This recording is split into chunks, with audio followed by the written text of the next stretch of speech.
melodies. Hey, my partner mother can make final and I can. Sometimes I feel somebody messing with me. Social commentaries, well-researched, positive, thought-provoking, original and constructive. Yet a kite jumps from Tobago in the mass graduate. Mr. Mother can't flatten that like a pampano. Kite so good, make me a vagrant. Kite so good, make me a vagrant. I'm selling shatines in the market. Lord, every year I take in baskets. Kite so good, make me a vagrant. Lord, God. Kite so good, make me a vagrant. I sneak in the bush by Trevor sales. I bounce about 2-3 entertainers. Kite so good, make me a vagrant. Kite so good, make me a vagrant. Lord, you never know I could end up a vagrant for Kite so. To tell you how this thing's serious, take a listen to me chorus. Hear them. I could end up a vagrant for Kaiso. Oh Lord. Here now. This ain't not easy, you know. It's pressure.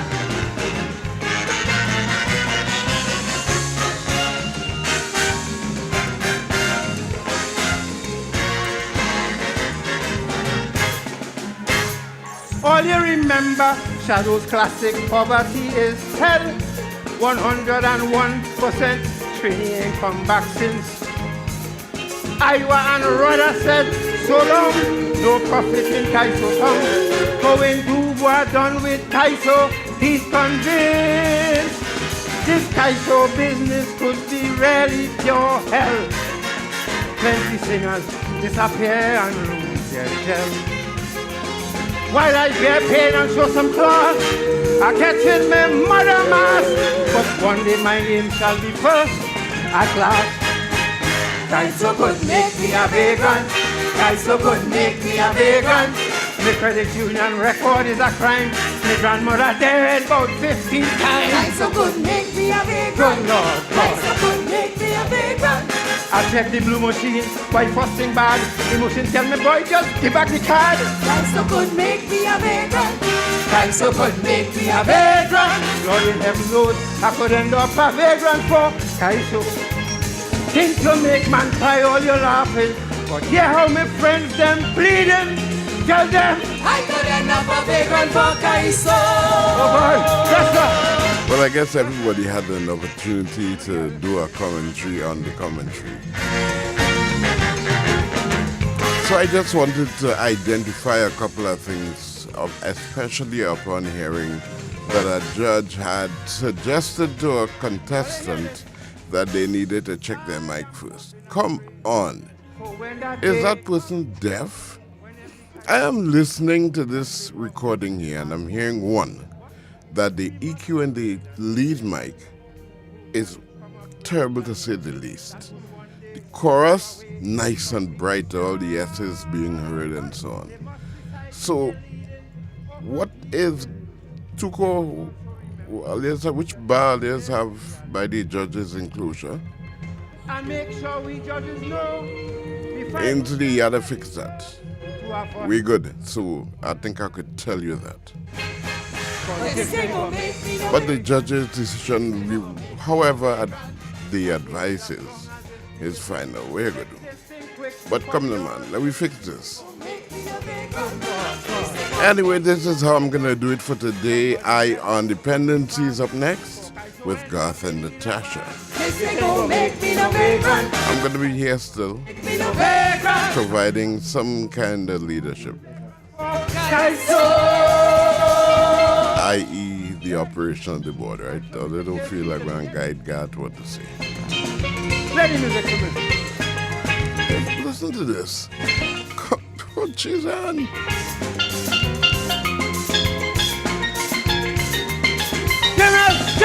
Give us! Give music! Give music!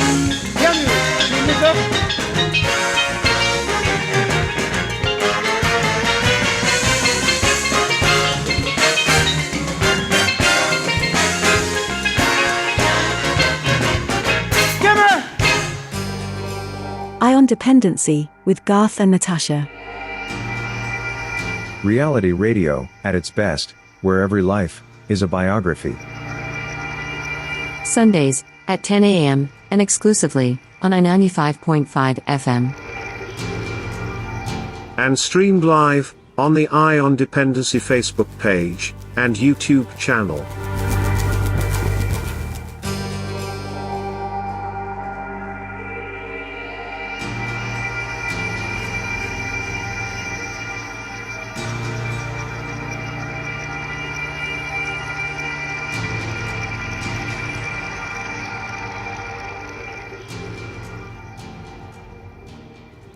Good morning.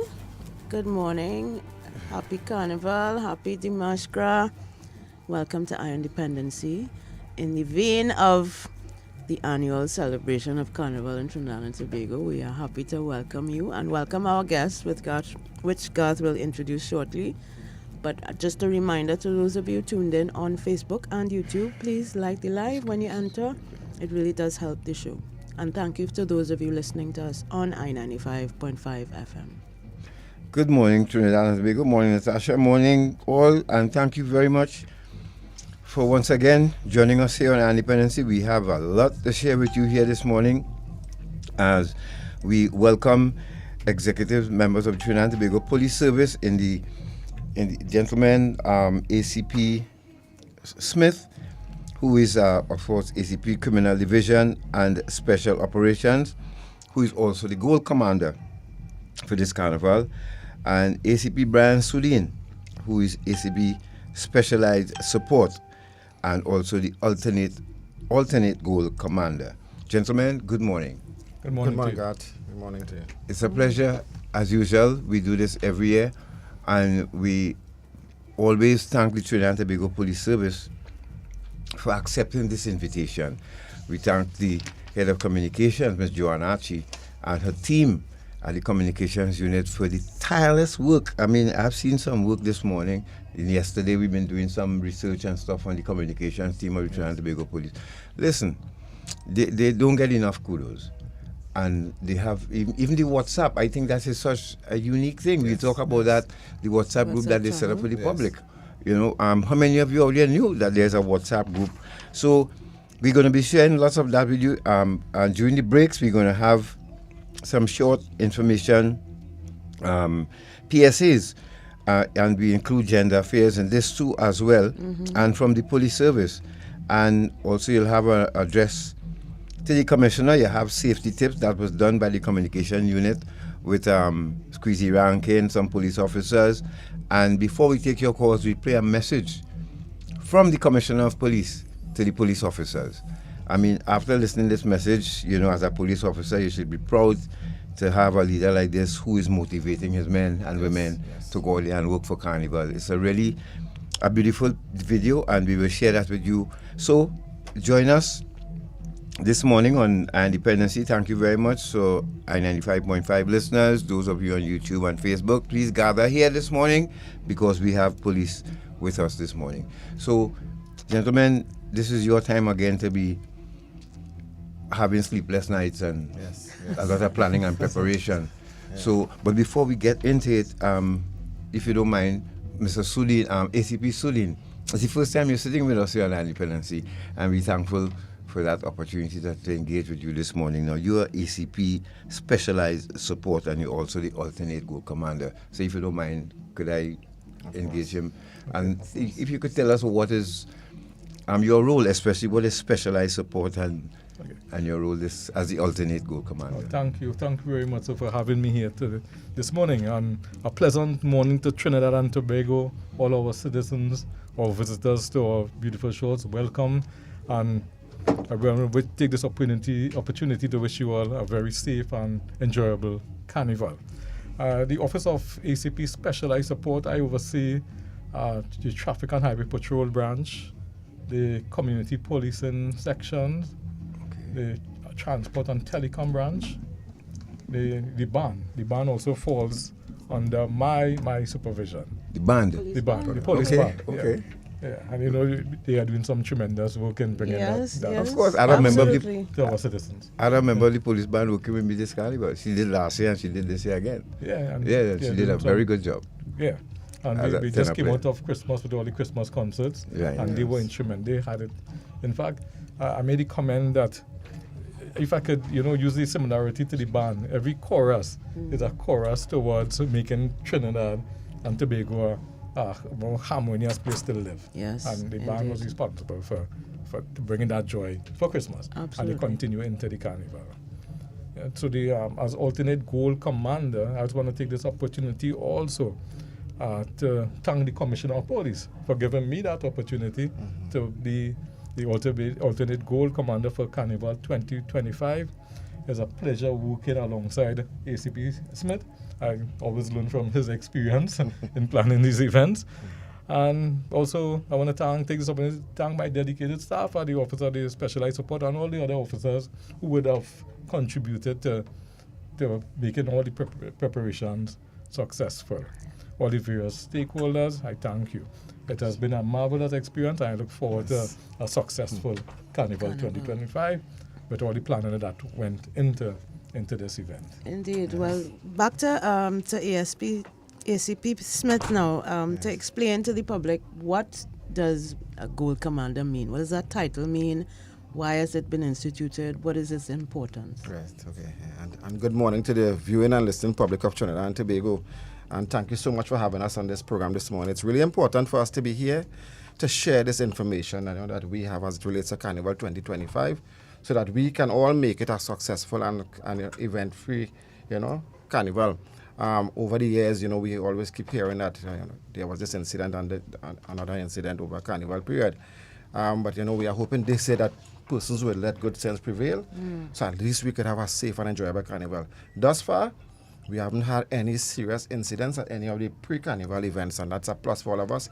And for that, I must commend the public, the visitors to Trinidad and Tobago. Good job. We want you to continue in that vein, because we really, really appreciate the fact that persons came out there, had a good time up till now, and no serious incidents occurring at any of these pre-Carnival events. And, well, just to share with the public my portfolio now as ACP Criminal Division, I oversee the Homicide, CID, CRO, Professional Standards Bureau, Stolen Vehicle Squad, Anti-Kidnapping Unit, Special Victims Unit as well. I'm also the head of the Anti-Extortion Unit, as well as a Special Operations. I do that as well. You asked me a question about Goal Commander. Goal Commander, it is a high-ranking officer from either the Defense Force or any other military organization, TTPS as well, who would be given the responsibility of strategic command overall of any operation or any major event. In the TTPS, we utilize the rank of ACP and upwards for this purpose. We also have the alternate goal commander, so that's ACP Sudan in this instance. And he is the person who would, in fact, take over from me should I be unable to fulfill my duties as goal commander. And, we have been attending all the meetings together, so in the event I cannot make it, he will be fully informed of everything that is taking place, so it will be a smooth transition for him to continue with the operation. And we also have silver commanders, and in this regard, we regard the divisional commanders and section commanders as the silver commanders. So they control individual operations in their space. While we control it generally, they control it in their space. And then we have bronze commanders who are under the silver commanders, who control individual operations on a micro level now. So you have divisional commanders giving instructions for a particular bronze commander to control a particular operation within that same space. Okay. So now, apart from, people tend to think, and when you hear Carnival, they think San Fernando and Port of Spain. That's it. Yes. But there are outskirts, things that happen on the outskirts of Trinidad and Tobago. Tell us how you all dealing with that. Okay. Well, every year it seems to grow because we have Carnival in almost every division, right? It's only Northeastern Division we don't have much activities taking place. However, they still have a Juve and some small celebrations within that division, but nothing too big. But Ash Wednesday, we have a massive cool down in Northeastern Division, Maracas and those areas there. So we have another operation to plan for Ash Wednesday cool down in that division, as well as North Central Division, which is where they have in Cora. Cora, they will have a lot of lime up there, as well as Valencia and Manzanilla, all these areas. So we have other plannings to take place as it relates to that. However, for the Carnival events themselves, we have Carnival popping up in all different parts of Trinidad and Tobago. And we have some outlying areas. And some of the traditional areas, for like Southern Division, we have the major area is San Fernando, and then we have Princestown, then we have Moruga. We used to have Gasparilla, but that has since stopped. We have Marabella for Kiddies Carnival, and then we have Barkpaw. I said Barkpaw is getting really, really huge now. Barkpaw. This is the third year for Barkpaw. Okay. And it's a huge event now that we have to deploy resources there as well. So sometimes it stretches us very thin.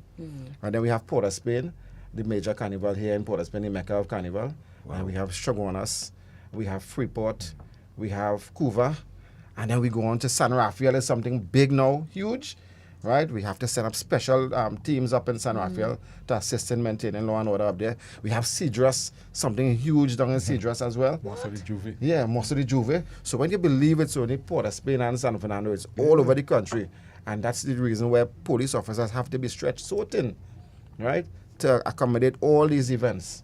And then even the pre-carnival events now, through NCC, they had 54 events leading up to carnival. We're not talking about all the feds and things here that we have to furnish police officers for. We're not talking about the officers who have to remain in the police stations to respond to reports and to take reports and do call for service, patrol and all these things. We're not talking about the officers who have to continue with operations under the SOE. We can't forget that at all. So all these we have to factor in and still deal with carnival. So it's a lot for us to manage. And that's the reason the goal commanders have a particular rank, and let's look for broad shoulders too now. Right? So we are here, and we are trying our best. It is challenging, but it's a nice challenge. I always accept challenges. It's a nice challenge. Trinidad is unique. Other places they will have carnival in one area. All over. Yeah. So it will be really unique. Because no, as you were running that down, I was looking at the planning and preparation for that. Now you have silver and bronze commanders, as you said. Do you put them in charge of those? Yes. Yes. Okay. And that's where it is. So we have the divisional commanders as the silver commanders, and they would be in charge of their division. Okay. Now, what we do from as early as October, we start our planning for carnival. So we have our Christmas crime plan that we put together. All divisional commanders must bring that together. But we know Christmas and carnival come one after the other. Right. Their carnival fest started as soon as Christmas passed. Yeah, exactly. Yeah. As soon as Christmas they go on, carnival fest starts. So we have to put systems in place immediately thereafter. So we have Christmas into carnival crime plan. That's what we do.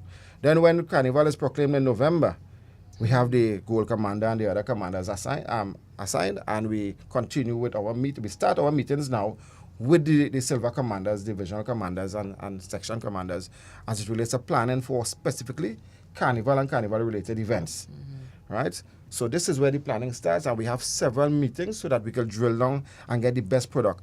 When we create that individual silver commanders plan, then we must, as the goal commander or the commander in our team, we must sit down and prepare a national carnival plan now, where we integrate all the plans and create one major plan as to how we're going to operate for Carnival 2025 or all the other years as well. Together with the other stakeholders, not only the Brittany police. Right. Yes. Now, how this is the Minister of National Security, of course, factored into all of this? You all, of course, will have to give him to a brief. Yes, of course. We do a presentation for the Minister of National Security and the team which he selects to be present at that briefing. So, and as Mr. Sudin said, ACP Sudin said, this is not a police event alone, It's a lot of stakeholders we have involved. Even at the divisional level, we have a lot of stakeholders involved. And we even reach out to we have representatives from the residents as well. Because remember, this affects every single person in Trinidad and Tobago. Yeah, so we must hear what they have to say. We must hear the issues. More support of Spain, because we have the Woodbrook residents who are affected immensely with this. Yes. We have other residents who come forward. We invite them to our meetings. And, we hold several meetings with them just to drill down to get everything to perfect. Let them know what's happening. We know we cannot get it perfect, but we expect the best that we can produce outside. And a good example of that. Parts, Natasha. Yes, but a good example of that is we've learned this morning that there's going to be a Juve band coming through our community in Diamond Vales, Digger Martin, right? And this is the first time we've heard of such an activity, so it's kind of surprising to us that that this would be taking place, just like that. But as you explained it, each divisional commander would have knowledge and deploy his or her resources accordingly for these individual events or these community events, because it's really just they're going up and around the boulevard.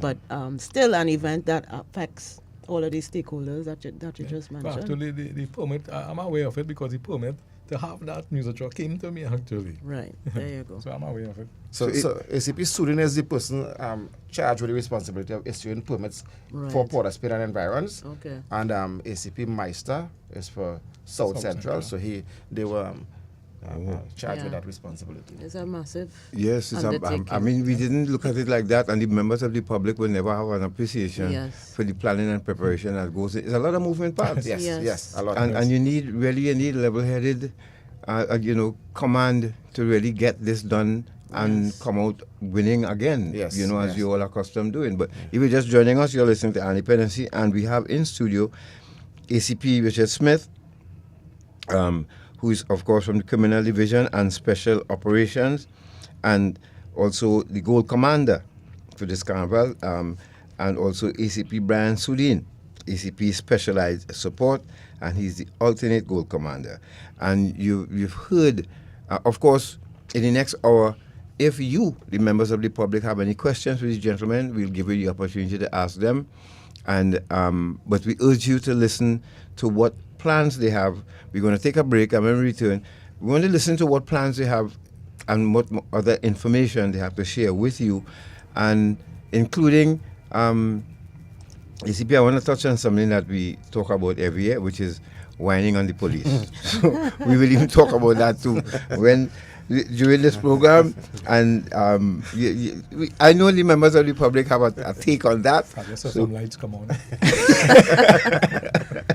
So we touch on that a bit, but I'm looking forward to sharing that message from the Commissioner of Police with you all too. Well done, sir. Thank you very much for that, and we'll play that for the public to hear. So let's go to a break, and we return with ACP Smith and Sudin right here on Our Dependency. We'll be back.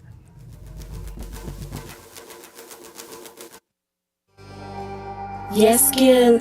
I'm here with this weirdo named Larry. I'm getting rid of him now.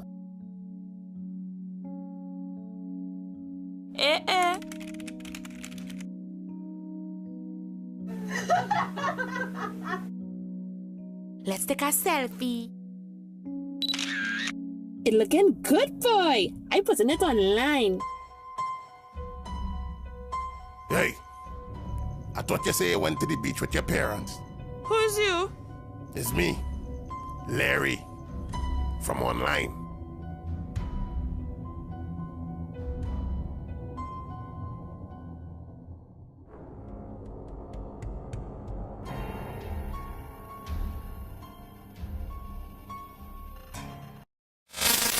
Join us this Sunday, March 2nd for episode 9 of Eye on Dependency, reality radio at its best.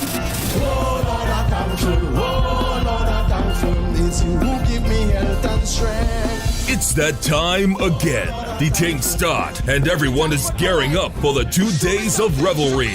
But drunk or sober, we are minding your business here on Eye on Dependency. This Carnival Sunday, Garth and Natasha welcome Gold Commander ACP Richard Smith and his second in command, ACP Brian Sudin, to inform and update you, the public, on all security-related matters for Carnival 2025. The first to take place during an SOE. Listen live from 10 a.m. on I-95.5 FM or watch live on the Eye on Dependency Facebook page or YouTube channel. The Counter-Trafficking Unit, Ministry of National Security, brings you Eye on Dependency. We don't just share stories, we change lives.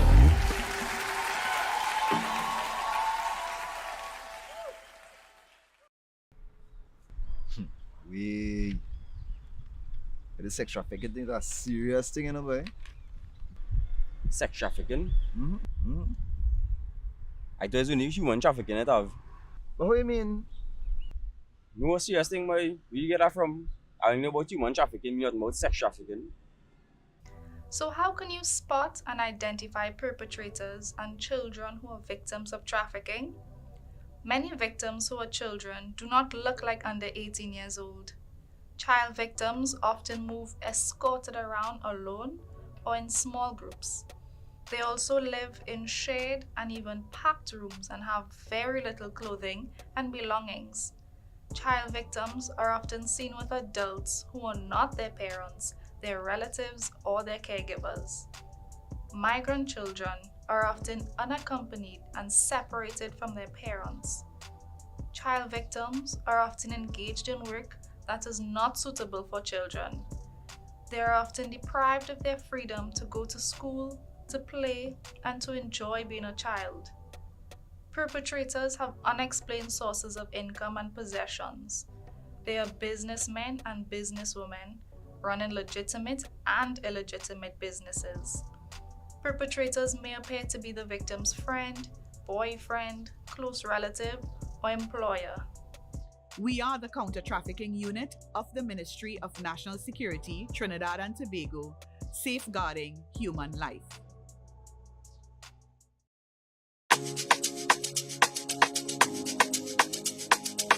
Citizens and visitors, Carnival 2025 is upon us, and the Trinidad and Tobago Police Service is committed to ensuring that you have a safe and enjoyable experience.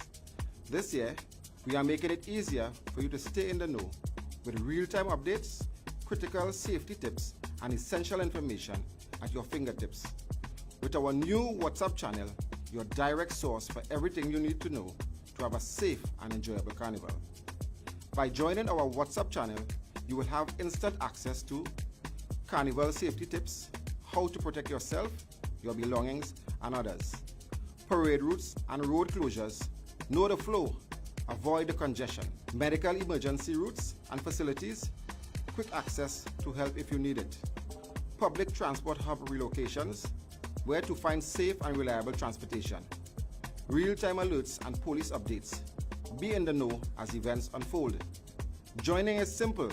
Just click the link in the post or visit the updates area in your WhatsApp account and type Trinidad and Tobago Police Service in the search bar to find our channel to subscribe. Stay informed, stay connected with our new WhatsApp channel, because we know that the best carnival is a safe carnival.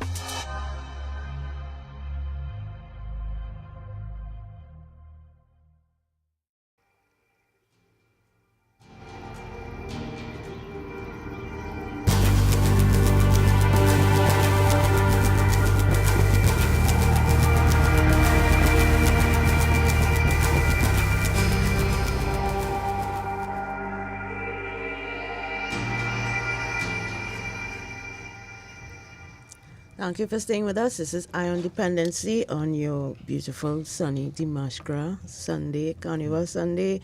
And we have the Gold Commander and Assistant Gold Commander for the TTPS for Carnival 2025, ACP Smith and Sudin. So, gentlemen, let's continue with the planning and preparation and other information you have for the public. Yes. And thank you so much, God. And you know, just before we go forward, we saw some advertisement a short while ago, and that would not have been possible if it were not for retired ACP Joanne Archie and her team. She is head of corporate communication. Inspector Michelle Lewis, who is a public information officer as well, and that team, you know, they are doing human service, and I think they are one of the unsung heroes, because nobody speaks about them, you know. We only hear about the officers who are outside there working. Why not trivializing the role of the officers?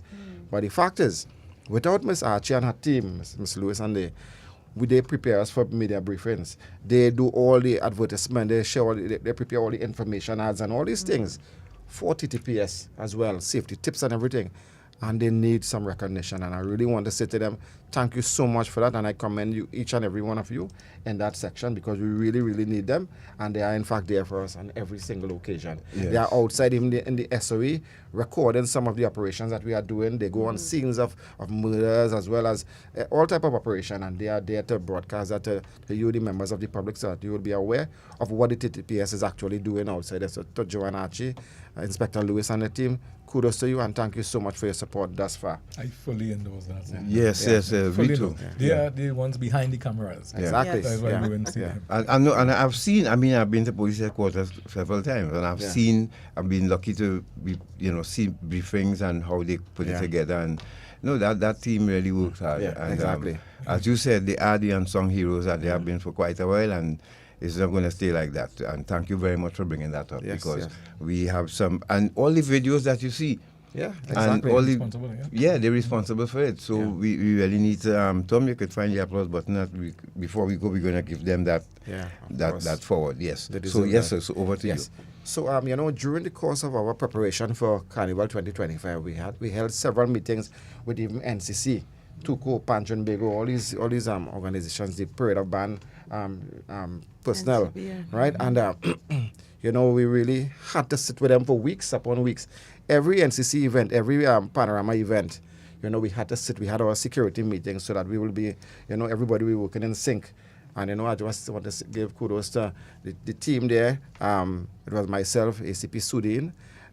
The chairman of NCC Security Committee is Mr. James Filbert, retired commissioner. Yes. We have the CEO of NCC, Ms. Kiva Jacob Motley. We have some of the commissioners there, Mr. Darian Marcel, Ms. Gabriel, Mr. Nanku, Mr. Ford of the Parade of Roots. And you'll have former commissioner of prisons too, Jared Wilson. Exactly, Mr. Wilson. And just to call a few names, and we have sat together for night. Sometimes we're going up to 10 o'clock in the night, And I say, well, these people, they want to go home. But, we have to drill it down because we wanted things to be, in place for everyone who come, so that it will be a pleasant experience whenever they come there. So I just want to say thanks to them for that. It was an enlightening experience. I'm sure Sudin would endorse that as well. It's our first time as being goal and alternate commander, and it was an enlightening experience. ACP Henry, he was the first goal commander, but then it was changed because of where we were placed. Right. And, he maintained that because I'm saying he was there. He is with the team. He has been working assiduously with us in all the events. And, it was, it is in fact a nice experience.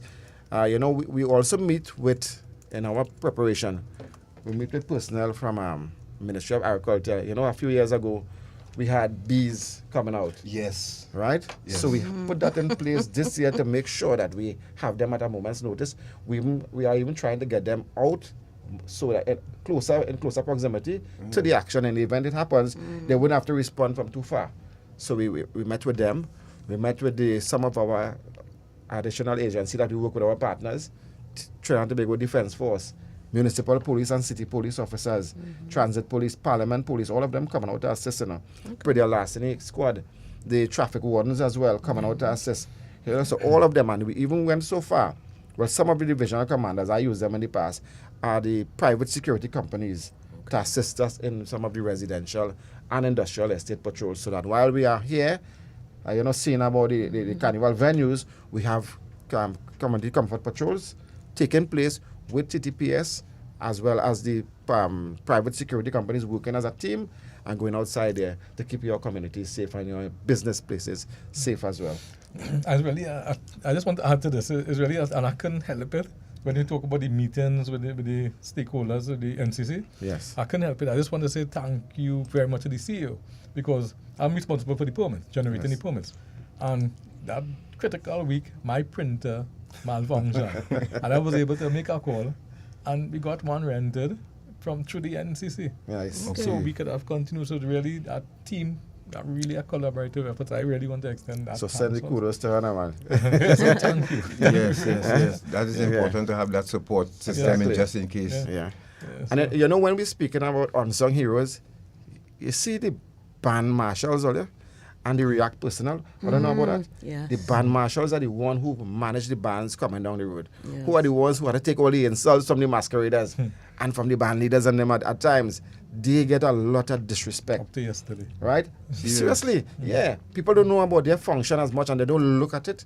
But I'm saying I attended meetings, and when I heard the cries of the band marshals, it's serious insults they receive, and the TTPS have to support them. Who are the band marshals? Now that you bring it up, because I didn't know they were band marshals. Tell us more about and how can they be identified? Right. Who are Okay. these They will band be wearing a uniform with band marshal written on it, as well as React Personnel. React Personnel deals with communication. Right. So you'll see them with some headphones, as well as they would have a uniform. These are persons, the band marshals are assigned to the bands. They're on the road, and they are assigned to bands, and they would tell the bands, okay, this is where you would go.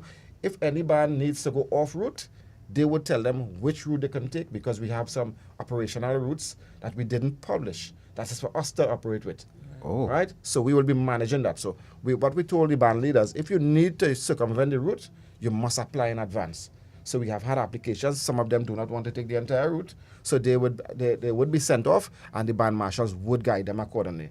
We have band marshals, if they're coming up with a smaller band, and we have a big band on the roadway, and they ask them to move, just go aside sometimes just for the smaller band to pass. We have issues with that. And they disrespect these band marshals when they are just there to maintain that kind of order.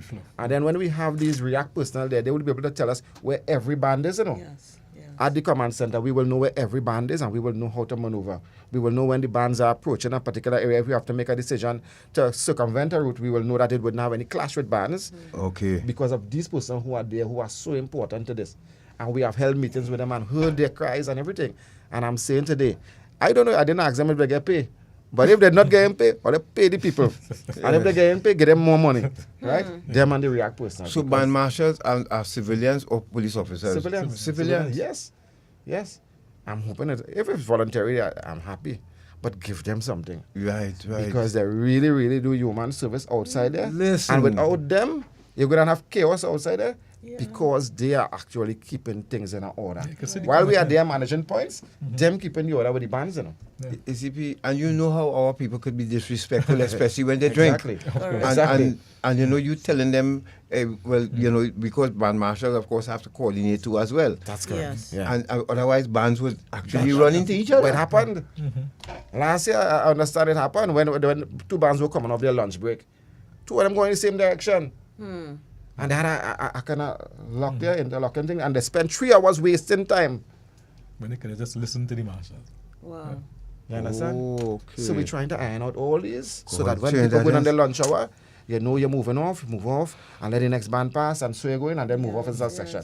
But when you have everybody ignorant, and then the alcohol step in there too, it's madness. Yeah, no, I was just thinking that Trinidadians could be so, oh God. I mean, to volunteer to be a band marshal, you're really taking a chance because they don't listen and they only respect the big whip. Now you just see police officers, that's different, right? But police officers cannot be everywhere. Exactly. But the band marshals reach out to the police officers who are on points, and they have to step in. Why you have to do all that? When you know exactly from the inception, we have band marshals. Every single band leader knows that. Why would you disrespect them at that stage? Well, now that you, Natasha, now that it's been mentioned it, I think that in going forward, maybe we should do a brief on band marshals for the public to know about and let them know. And that the masqueraders, because maybe the masqueraders don't know that's what right. their role and function is either. Yeah. Because just like the traffic wardens, before a lot of people disrespected the traffic wardens, now they better don't play. So I think it's very important that we highlight, because if you didn't mention it, DCP, I would have never known that band marshal is so important, coordinated react. Exactly. To keep the thing running smooth. Exactly. Yeah. Because it is a parade, as a parade of the band, so there has to be some kind of order and logic to how they traverse the route. Yeah. Wow. And they walk that entire route, you know, sometimes more than once. Of course. They up and down. And then again, dealing with all of the, not just the people, but the trucks, the steel bands, the traditional characters, the spectators, the big costumes, all of that. I mean, it's a lot. It's a lot. That is I never thought of it, and we thank you very much for bringing it up. So any band marshals listening this morning, we thank you for your service. Yes. And we never factored you in this picture at all. Yeah. So and people will still disrespect them when they are there to keep you safe too. Yes. Exactly, and on Yes. time, and on time. And on to time. reach the destination. Okay, Yeah. okay. But we will be there to support them. Yeah, of course. Of course. Yeah. Wow. If you're just joining us, you're listening to Our Dependency, and we have in studio ACP Richard Smith, ACP Criminal Division and Special Operations, who's also the Gold Commander for this carnival, and his assistant, Gold Commander, alternate Gold Commander ACP Brian Sudin, who is ACP Specialized Support. And of course, they're here in studio this morning with us to update you, the members of the public, and keep you informed, and also give you some valuable information. As we get in here this morning, there are things we've never heard of, and we thank them for bringing this information to us and to share it with you. Now, as well, you have to have police officers now who are mixing and mingling, and I don't want, without giving away too much, but how effective are these officers too as well in mixing among civilian crowd and monitoring to that, so that they can communicate with uniform officers? All right, great. So we have different levels that we put out there during Carnival period.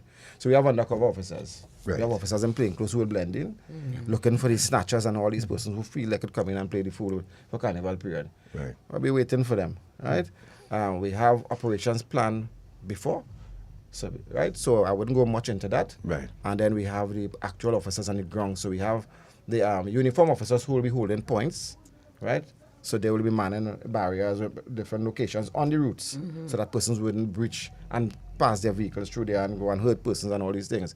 So we have the plainclothes, we have the officers manning the barriers, we have officers who would be in the command centers taking information, we have the Guard and Emergency Branch as well as the Interagency Task Force, who are the teams that you see marching through the crowd to make sure everybody understands what time it is. And Mounted Branch as well. Mounted Branch as well, excellent. And Mr. Sudin in charge of Mounted Branch, he didn't say that, yeah? And K9? I probably couldn't, I can't go back there. So, good morning to the Mounted and K9 Branch. Good morning to keep. And that wasn't on purpose. That wasn't on purpose. Right. I meant to mention it after. Yeah, Mounted and K9, we have them human service all the time, right? And it's nice. Somebody wrote a nice article. I think it's Commander Hira wrote a nice article on his as a child. A childhood memory of the Mounted Branch and how when he saw the horses and all these things, is a really it creates a nice impact when they see these horses there. And then you have we have the officers who are on duty with logistics, who ensures that the officers outside on the points are well furnished with food and refreshments and all these things, Gatorade, water. We have a care package that we give these officers, while they're out there. So the thing is, we are taking care of our officers. And two, corporate communication again, they have placed something on our chat and our website.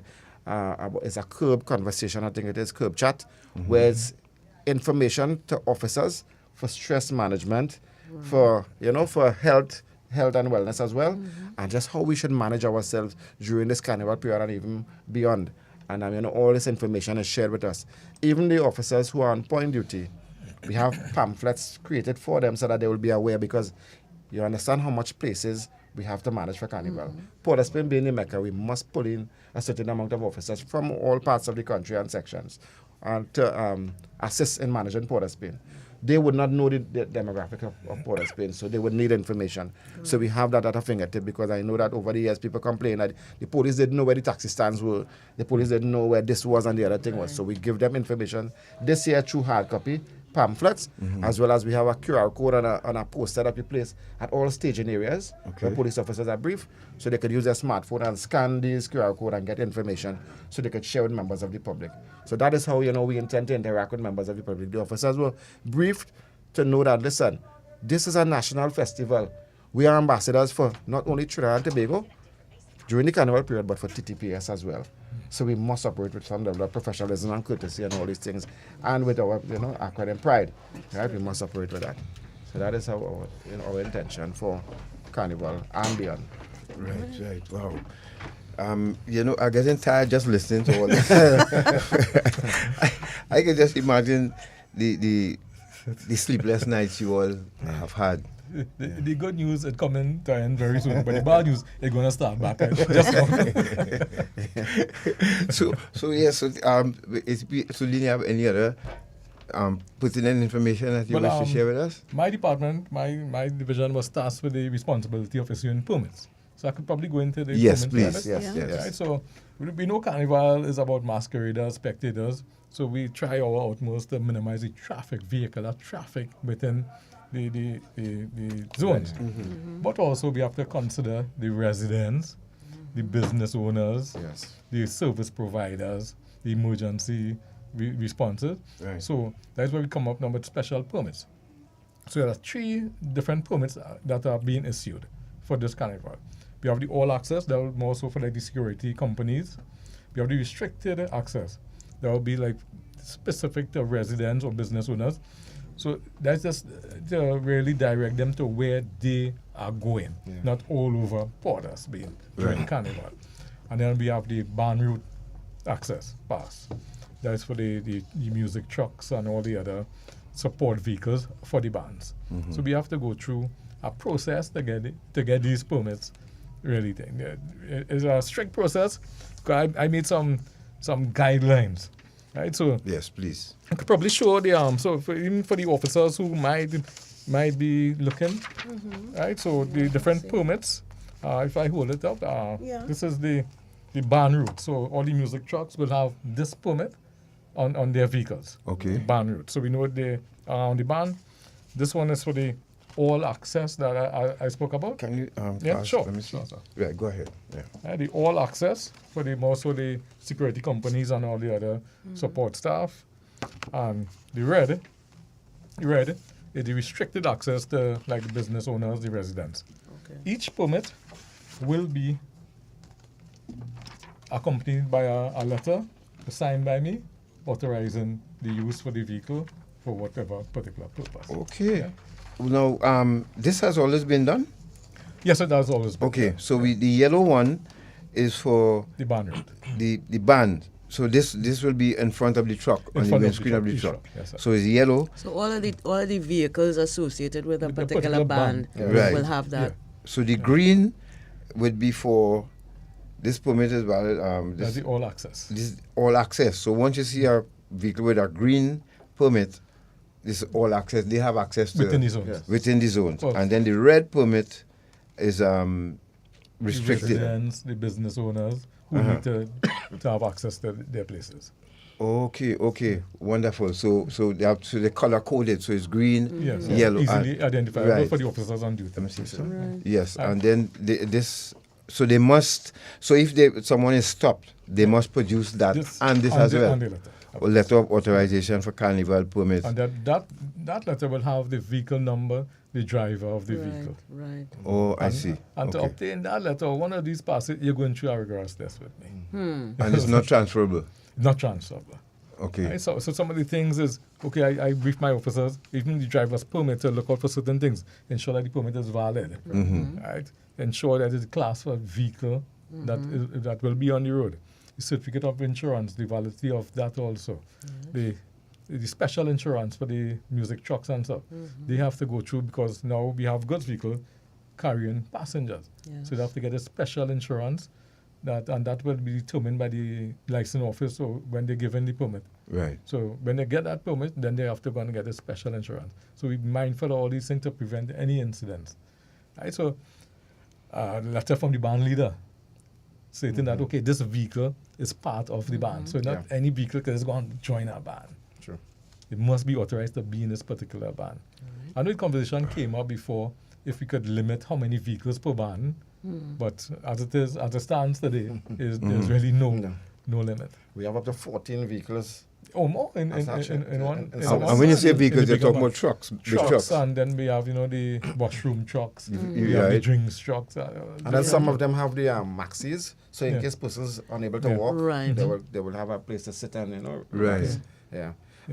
Go into the licensing aspect. Right. And the But height of the trucks. before I go in there, like in one of the meetings we had, one of the stakeholder meetings, the Woodbrook residents, they were attending that meeting. And they brought up the concern every year they have to come to get these permits. I mean, they live there and they have to apply. And in applying, the volume of persons coming to, well, basically the officer at Riverside Plaza, my officer at Riverside Plaza, we're talking about hundreds of persons. Yeah. Persons lining up for hours just to get his permit to access their home. So it had me thinking, really had me thinking. Out of that thought, I said, okay, we could probably try online applications. At least to minimize that Traffic. that human traffic coming there. Yes. So out of that thought, I liaised with the IT department, our TTPS IT department, the head of the IT, very good, Superintendent Sylvester. He was instrumental, and his team, they were instrumental in creating Google Forms. Okay. Right, so with this form with different categories, if you're a resident, you click on it. It's simple. I tested it out and just scan your documents, and if it uploaded. If you're like a business owner, you could upload multiple documents. So you probably have more than one vehicle. Everything uploaded, all the permits, all the criteria that you need, the permit, the insurance, the test inspection, certificate, and things like that. Upload in a form. So we will receive it at our office. We will go through it. And okay, if probably somebody might have, let's say, expired permit, we'll call them. You need to renew that permit before. Right? So we'll have it there. But if once everything, we approve it, and then the only thing that, because of we are showing the hard copies, we cannot issue the permits online. Right. That would have been nice. Yes. But because of this, they have to just come in now. Just to collect. Just to collect. So Okay. it minimizes the traffic, and it has worked. Well done, also, man. Well also, done. with the same Woodbrook residents, through the mayor, and thank you to the mayor of Port of Spain also, he facilitated the use of the Woodbrook Youth Facility. So I opened the office there about 3 weeks prior to Carnival. So I had a fully staffed office there, inviting persons to come in there to make that application and also to collect the permits. Okay. To collect. So, and I could say that facility hosted roughly 500 persons. So that was 500 persons less coming to Riverside Plaza. True. Yeah. The online applications, we accounted for about, I think it was 401 last count. So that's about 1,000 persons, roughly, who benefited from just, and we will improve on it. Nice. We will improve on it. Something will come up again. We will, as we go forward. Well, that's nice. Yeah. That's nice to hear that sports company, Sporty, where I work, is a part of the whole, process as well, because we manage that's one of the facilities that we manage. Yeah, a nice facility. Yeah. And they give us a nice room, air-conditioned room, and everything. So it was well. And I really thank you all then. Thank you all very much. Yeah, man. If you're just joining us, you're listening to Dependency, of course, and we have in studio ACP Smith, who is Goal Commander, and ACP Brian Sulin, who is the alternate Goal Commander. I am so amazed this morning. Impressed. I'm serious. I am really, now that you all actually breaking down the preparations that go into Carnival, it's a lot. It's a lot of work. Just thinking about it, I must mention this. I knew day before we were on the right path. I got a voice note from one of the president of this Woodbrook residence. It was humbling. Right. I played it with all the officers. I played that over and over to the officers, where she offered a home during the Carnival period for officers could come there to refresh.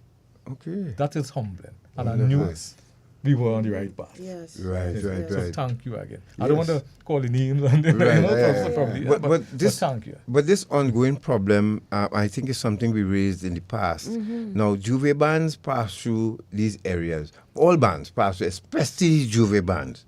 And they leave a trail of paint and urine and destruction and even condoms behind. Did anything work out with the bands and the residents that the bands will compensate them? Because there is an annual routine that after Carnival, you see Woodbrook residents spraying and painting over their property. Did that come up at all? And is there any plans to help them deal with this? It did come up at some of the meetings. The same thing you were saying there about the bands and all the urine and all these things, but who would take responsibility for it? Unless you actually have recordings of which band did it. But then who in the band did that? You have thousands of masqueraders there, right? Who actually sprayed paint, who actually did that, right? So it's always a risk. It's always an issue that comes up every year. Even the noise pollution, even when these bands, these trucks are testing out their music, we ask the DJs not to test them at the highest volume in the vicinity of the residential residents or in residential areas. We ask them to go in a particular area, test their music, and then go on the routes, assigned for that. We also have the hospitals and medical centers, which they must take into consideration when they pass in there.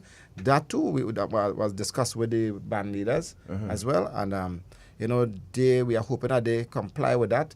Even when they go on their lunch breaks, the trucks are not supposed to be playing music off the routes. Right. So just to pull up with the convoy, you have your food truck, you have your P truck, they call it too, and you have all the other trucks. The trucks. And you have all these trucks there, but no music is to be played in the residential area or the area assigned for your lunch break. Yes. No, you know what it would be nice, and any band leader listening this morning, you know what would be nice though? If there would be a coordinated effort between all band leaders who will say, well, okay, let's put a fund together. Because, you say, well, you can't blame me. I don't know who paint on the wall, or I don't know who put paint on it. But it's your band. Yeah. So if the residents could identify all the bands that pass through by them in their location, and these band leaders come together and donate something to the residents so that they could But I would think it should be easy to identify the bands because they have a specific route. But the bands, yes, but then band leaders, I didn't pay on the wall. I didn't show no paint on the wall. It's your people. It's your people. Yeah. So but I think the suggestion you're making there is a nice corporate social responsibility from the bands to give back something to the community. How much for a gallon of paint? If you put together how much money you're making on them bands. Thank you. And you buy a few gallons of paint and say, let me go through. As a team, or you pay a contractor and let them handle back these people. Thank you very much. It's an excellent idea. Carnival 2020. We were even looking at sanctions for the bands when they breach some of the instructions too. Right. They go up the wrong way and they do all the foolishness. That was discussed as well. I heard it was a discussion many years before as well. But we need to put something in place for that because while we're seeing is a national festival, everybody want to enjoy themselves. But we have damage to property. Yes. We have all kind of things happening. People doing the worst things they could think about. People doing it, right? Yeah. And that's what people remember, that Carnival is 2 days, And when you bring yourself to that level, you had to still walk the streets afterwards, Yes. Whether you was drunk and sprawled out all over the place, Carnival Monday and Tuesday, Juve morning, you're drunk, people had to put you on their shoulder and walk with you, and you have on your fancy clothes, and all kind of things showing there, right? And people walking with you on their shoulder. I've seen people rolling because they can't walk. They're rolling from car to car because they're so drunk. I've seen people so drunk that they're throwing water in their face and they're not responding, right? Yeah. Some people using drugs with the alcohol. Thank you. And they're knocking out this craziness. Yeah. Just for what? 2 days? And then the next day, I can't even talk to them because their nose up in the air. Yeah. And so they're going. Yeah. But you must remember yourself, I could say, I saw you. There's life after Carnival. I saw you. There's life after Carnival. But you even studying that because you just want to enjoy yourself to the fullest. I don't mind that. That's what it's for. Study your reputation after the impact it could have on your reputation. Yes. When this is done and the dust settle, how you going and face yourself after? I really do that, boy. I will never drink alcohol again in my life. Yeah. But the next week I will take it again. Yeah, I get that many times before. Exactly. Yeah, but it's really important because we've seen some videos some residents of Woodbrook shared with us. Man, listen, it is sad to know that you have to sit on your porch or stand there and look at somebody climb your wall and joke somebody else on top of that wall, and then and then stand up on the wall and pee in your yard, and when you tell them about it, they cursing you. Alcohol make people really do some stupid. But we laughing at, but it's serious thing. It's serious thing, and somebody going to lose their mind sometime. We're hoping that it don't happen because it has some person. You see, imagine you holding on to my gate, and they hold on, and then they stick their foot in between the wire, and they start to joke and pull the gate, and you have to stay there helpless. Watching that because if you only intervene, you're doing it good at that.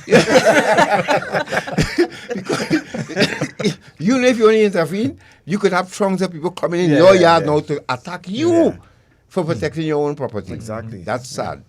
That's real sad, and I think it's up to band leaders too to speak to their revelers. Educate their revelers. Yes. Let them know respect people's property. Yeah. So, God, based on what you said there, I want to see the first band leader or first group of band leaders who would agree to do that. Yeah. Volunteer to to one fix back the people who go just buy a few gallon of paint and Yeah. send a contractor. Even if you take some team members, pass some paint with some rollers. Yeah, Yes, and save the residents of Woodbrook that and other areas. At that least at stress. $10,000 from every the large bands, that would not go amiss. It I'm might sure not be the so much too. It might If not you be look so at much. that. Yeah. Because a gallon of paint, I mean, come on. paint getting expensive, but as Pearl pointing out, paint is not as cheap as we think. But I mean, that could be your is that, contribution. No, paint is not as cheap as you think. That's what she's Well, saying. something for exterior Everything paint, go, yeah. things How going much up. that costume? Exactly. Pearl? How much that costume? 5,000 and up. You're starting at 6,000, right? Right. 6,000, right? Correct. Okay, and the more upscale the band is, the more expensive the costume. Yes. So these band leaders make a Making decent a bag profit. of money. The least they can do Yes. is provide a cleanup. Ash Wednesday, don't wait for no week after. Put the fund together before Carnival, so that after there's an automatic thing. You come to the residents, you speak with them, and by Thursday, everybody clean. Pot, I'll go a long way. That will go a long way. Then the residents too may have a little ease of comfort knowing that, look, all right, I go had ahead. to put out X amount of dollars to, Right, to but they clean up do my because place. they have to do it from their pockets. Absolutely. Yeah. I see some residents even go so far as to staple tarpaulin on their walls. Just to prevent that. Just to prevent it from happening because, the house just been It's for an Christmas. annual thing. I mean, So I think it's a good idea, and they should, if they're listening, they should consider that. And when we have our postmortem, we could even suggest it, Sudin, when we meet with them, because we will have postmortem afterwards Right. with all the different agencies that we spoke of and even the different stakeholders. God, I hope So they we will will agree. suggest it. I hope they will agree. Yeah. Thank you so much. So thanks for that yes, idea. you're welcome. In the meantime, while we gathering some more information, Shortman, could you go to videos A, B, C, and D, please? Let us well, these share. are images. These are the first two images. from Gender Affairs. And this is really for those of us who are not participating in Carnival. They're just sharing some tips as to what you can do while everybody else is reveling. These are some of the things that you can do. So the first, if you're not participating in Carnival activities, here are some things that you can try. Plan alternative activities, explore nature by hiking, go on beach trips or cultural activities outside of the Carnival areas. Take advantage of the quiet. Now, this is one that is dear and near to my heart. Even though there's not complete quiet, it can be very refreshing just to listen to the birds and stuff. So use the time for rest, personal reflection, or planning goals for the year. Focus on your fitness, hit the gym or join a sport during the Carnival break to stay active. Learn a new skill, enroll in a workshop or take online courses during the downtime. And stay informed about road closures. Be aware of disruptions in transportation routes and plan accordingly. So if you're planning to go somewhere to the beach or to a hike or to go and participate in something that is not Carnival related, it makes sense. Maybe you should join the TTPS WhatsApp channel so that you can know what the Carnival routes are and what routes you can take to get to your destination. The next one talks about volunteering or giving back. Use the time to support charitable initiatives or help in your community. I'm sure that local community groups would love the help. Avoid crowded areas, because if Carnival is not your scene, you should stay out of the hotspots to avoid any stress or discomfort. Catch up on work. Utilize the quiet period to complete pending professional or personal projects. Practice self-care. Use the time to unwind, meditate, or engage in activities that bring you joy, such as gaming, watching missed movies or TV shows, vehicle and home maintenance, etc. And finally, to network in non-Carnival spaces. So there are professional or social events outside of Carnival that you can attend, so you can try that as well. Right. And now we have this article, Garth, that I discovered this week. And this is something that we have experienced in Trinidad and Tobago as well. This is out of the UK. 8 children in hospital over cannabis sweets. And we just wanted to stick this in as a reminder that this doesn't just happen in Trinidad and Tobago. Yeah. This is a worldwide issue. 8 children were taken to hospital after being suspected of eating sweets laced with cannabis at a school in Sheffield. South Yorkshire Police said officers were called to Phillimore Community Primary School in Darnall shortly after noon on Tuesday. The children have been discharged and an investigation has been launched, the force confirmed on Friday. Fillmore Community Primary School said the pupils had now rejoined classes. A force spokesman added, "It is understood that the children had consumed sweets suspected to contain cannabis. Our inquiries are ongoing and anyone with information is asked to get in touch." Now it continues with an interview from a mother of one of the children. One mother who did not wish to be named, she said she found out about the incident from her daughter who told her her children had been collapsing and throwing up in class. She said an official message from the school was circulated around 3 o'clock on Friday, which she believed was prompted by the presence of journalists outside the school gates. And she's quoted here now, "I shouldn't have had to hear that from my daughter. I should have heard that from the head teacher," the mother told the BBC. "We should have been told beforehand so you have that conversation ready to speak to your kids about it, that you don't take things from other children." She said since finding out about the incident, she was scared to send her children to school. "It's scary because we think them going to school for 6 hours is a safe space, that they're safe there, but clearly they're not," she said. "Our children are not safe in school." She added, "If they had taken anything at home, we would have social services on our backs and our kids would get taken off us."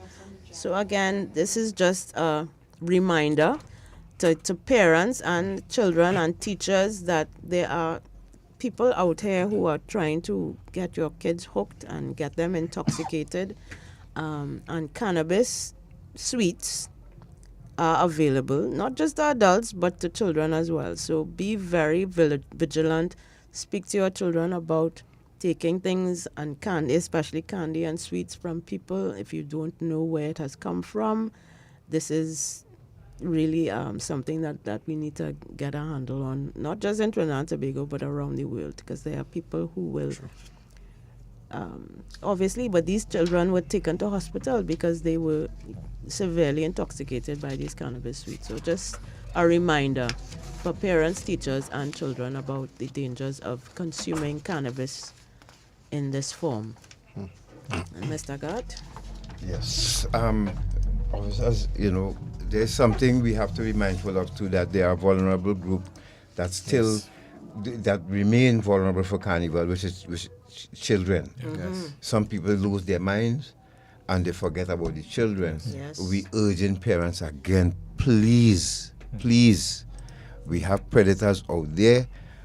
They don't go to rest. They don't go to rest for Carnival. As a matter of fact, they're even more active. Yes. So please be very vigilant and careful who you're leaving these children with. We've had too many reports, and I'm sure the police have a lot of reports about children being mishandled and, for Carnival. Yes, and even I'm overseeing the Special Victims Unit as well, and we have several reports involving children on a normal basis, more so for Carnival, right? And as you said, I just want to reiterate that, and we have lost and found areas identified in every division. Right. So in the event that children are found, that's the next thing. Yes, they can go to the nearest police station, and the information would be shared as to where these children are. Now, could we advise parents as well to get some information and put it in your child's pocket? Right. That was my next point, because identification of these children.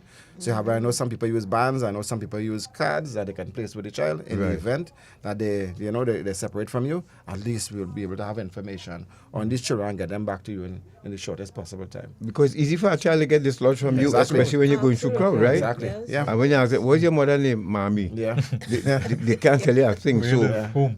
Yes. Whom is daddy? And mommy. No, but we just make it like that because it's a serious thing. It is. Put some information in your child's pocket, pin it on them. Yes. So in case they get, with a rush, you lose them in the crowd or something, and then some of you let them to whine on somebody when you turn around. Remember, we have human trafficking going on too. We have child trafficking going on too, people. Yes. So drunk or sober, please mind your business. Tag your child. Yeah. And as beyond that, you spoke about alternative activities. The campers, and I want campers to understand that you should lodge, the fact that you are in the area with the divisional commander or any station in the area where you're going to, for instance, you're going up to Cora River to camp, go to the Tunapuna police station and let them know that you're up there. We will be sending patrols to these areas. We have patrols in the coastal areas, the beaches as well. So, you know, we are in the air with our drones. We are on land with our foot patrols, mobile patrols. We have the horseback. We have the coastal patrols as well. So we're all over the country during Carnival 2025. But we just want the people to be mindful of that. And another thing I see on a regular basis, when people go on the beach. Oh, God. They have their children all day and they're drinking rum in the corner here. Yes. Right? Yes. I don't understand that, you know. When my children were younger, I would never allow them to bathe unless I in the water with them or standing and watching them playing right on the sand. Right. Some people let them go. Go on and play yourself and do whatever you have to do. And when they look for them, some of them floating outside there. Yes. So be mindful. There, the rum could wait. Take a little break, let your children bathe, and then you go back and you could continue drinking your rum. Yes. But not to drive after, you know. To relax in the beach house. Yes. Or camp out outside there. But please make sure and register with the station where you're going to camp, so these officers will be aware. But that was also included in our operational plan by the divisional commanders and our national plan as well, because we must pay attention to the beaches, to the campsite and all these areas. And even for the adults in the water. Don't intoxicate, because we know we have a lot of reports. Drowning, yes. Because we know we have lifeguards too. They are on extra duty this time around too as well. Yes. You know. And to the dirty people who leave these rivers and beaches dirty, please walk with your garbage bags. Oh God, that cannot be so difficult, boy. I've seen many reports of people, they go to the beach and everything they eat, they just leave it right there. Walk with your garbage bags and pack your stuff up so that, you know, when you leave, it look like nothing happened there, because everybody take responsibility for their own garbage. That is not difficult. Come on, we could do better with our beaches and rivers. But you know they go to other country and observe everything. Eh? Of course. Everything, and they come back and say how nice and clean it was. Yes. But who contributed? How I guess so. Yes. Yeah. Dirty people. And we're calling you all out this morning. Stop your dirtiness and clean the beaches and the rivers when you leave. Nobody should know you were there. Like leave the footprints. Yes. Or do like Bungie and carry it back with you. Yes, carry it back with you. Back That's right. you. And even your condoms and all, you know. Don't leave them for the cleaners to come clean it up. Christ. So could we still have more, because I want to open up the lines and take some calls from the public, if you don't mind too, as well, before we do that though. We could just continue after. Right, yes, because you know, once that starts, what happens. Yes. So let's hear what we do short, man. We go to a break and then we return. Let the ACPs here wrap up with what they have. Then we will share the safety tips from the communications unit of the TTPS, and then we take your calls, all right? So you're listening to Independency. Great information so far. I hope you all are taking note, and please pass this on to those of you know that need this. All right, let's go to a break. We'll be back.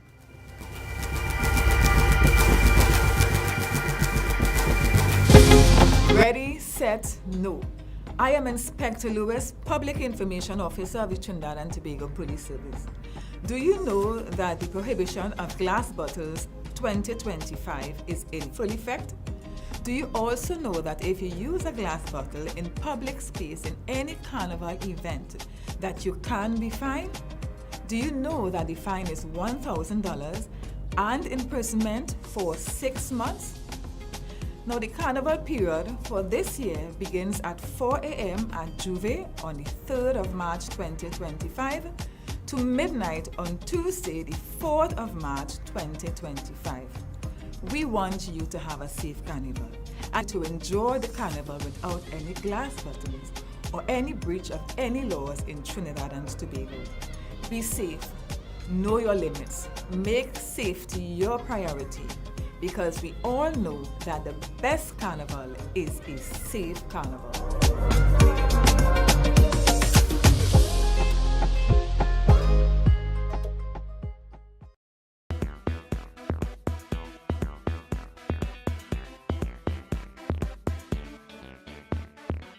Ah boy.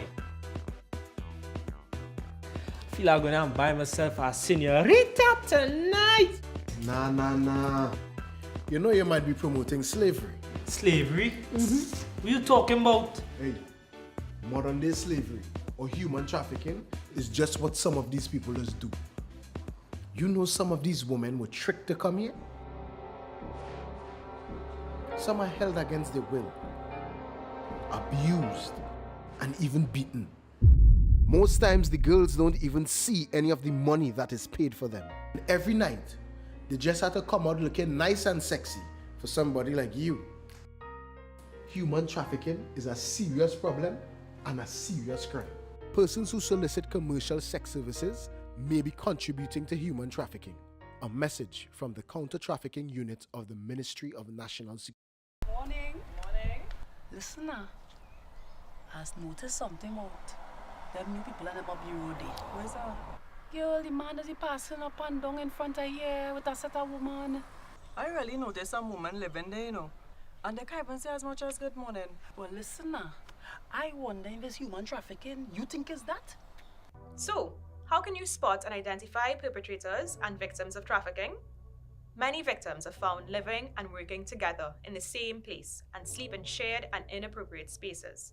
Victims work excessively long hours. They often sleep in the daytime and work long nights. They are often escorted everywhere they go and may appear to be malnourished. They may show signs of physical abuse, drug and alcohol use, and may also appear withdrawn, fearful, or intimidated. Victims who are migrants are often not in possession of their identity or immigration documents and have irregular immigration status. Perpetrators can be male or female and may appear to be managing or controlling the victims. And they may even at times appear to be the victim's best friend, boyfriend, or employer. We are the Counter-Trafficking Unit of the Ministry of National Security, Trinidad and Tobago, safeguarding human life. Do you want to support our work at Eye on Dependency? Here are 3 ways to do so. You can make a donation to the Eye on Dependency account at Republic Bank.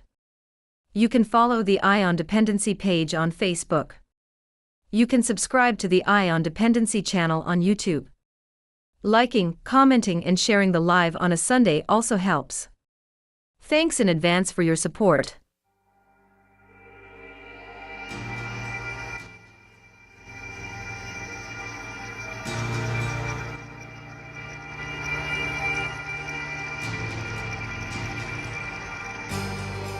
Eye on Dependency with Garth and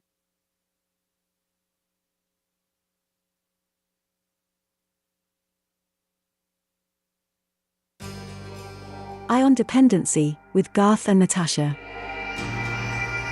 Reality radio, at its best, where every life is a biography. Sundays at 10 a.m. and exclusively on I-95.5 FM.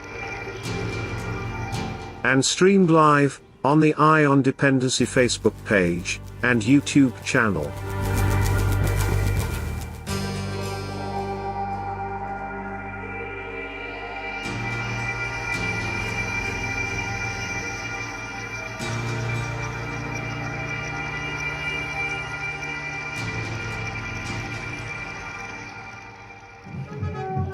Thank you for staying with us. This is Eye on Dependency, and as you can hear in the background, no, we're still in studio. We ain't going on the road yet. But we have a Jab band next door in from the Grenada. next studio from Grenada. So Yes. the authentic Grenadian Jab is in the house. It is Carnival Sunday, so anything can happen, right? Yes, so we have a music bed for the ACPs here now to Yep. continue. So yes, so go ahead. You wanted to raise. Yeah, we're just going to wanted- take your calls, people. Don't worry. Yeah, just wanted to raise this before we move forward. We have ACP Sudan and the licensing, they issue permits to some of these persons driving the trucks, the music trucks. And, some people tend to violate the stipulation placed by licensing office on these, as it relates to these trucks. And, I just want to remind members of the public and the persons who would be DJing on these trucks that the height of these trucks should not exceed 4 meters or 13 feet 2 inches. 13 feet 2 inches. If you go beyond that, then licensing can pull you off the road. I know Assistant Commissioner Chetram of the licensing authority would be on the road with his team, And they would be walking with their tapes, their measuring tape to measure, and if they find you contravening that.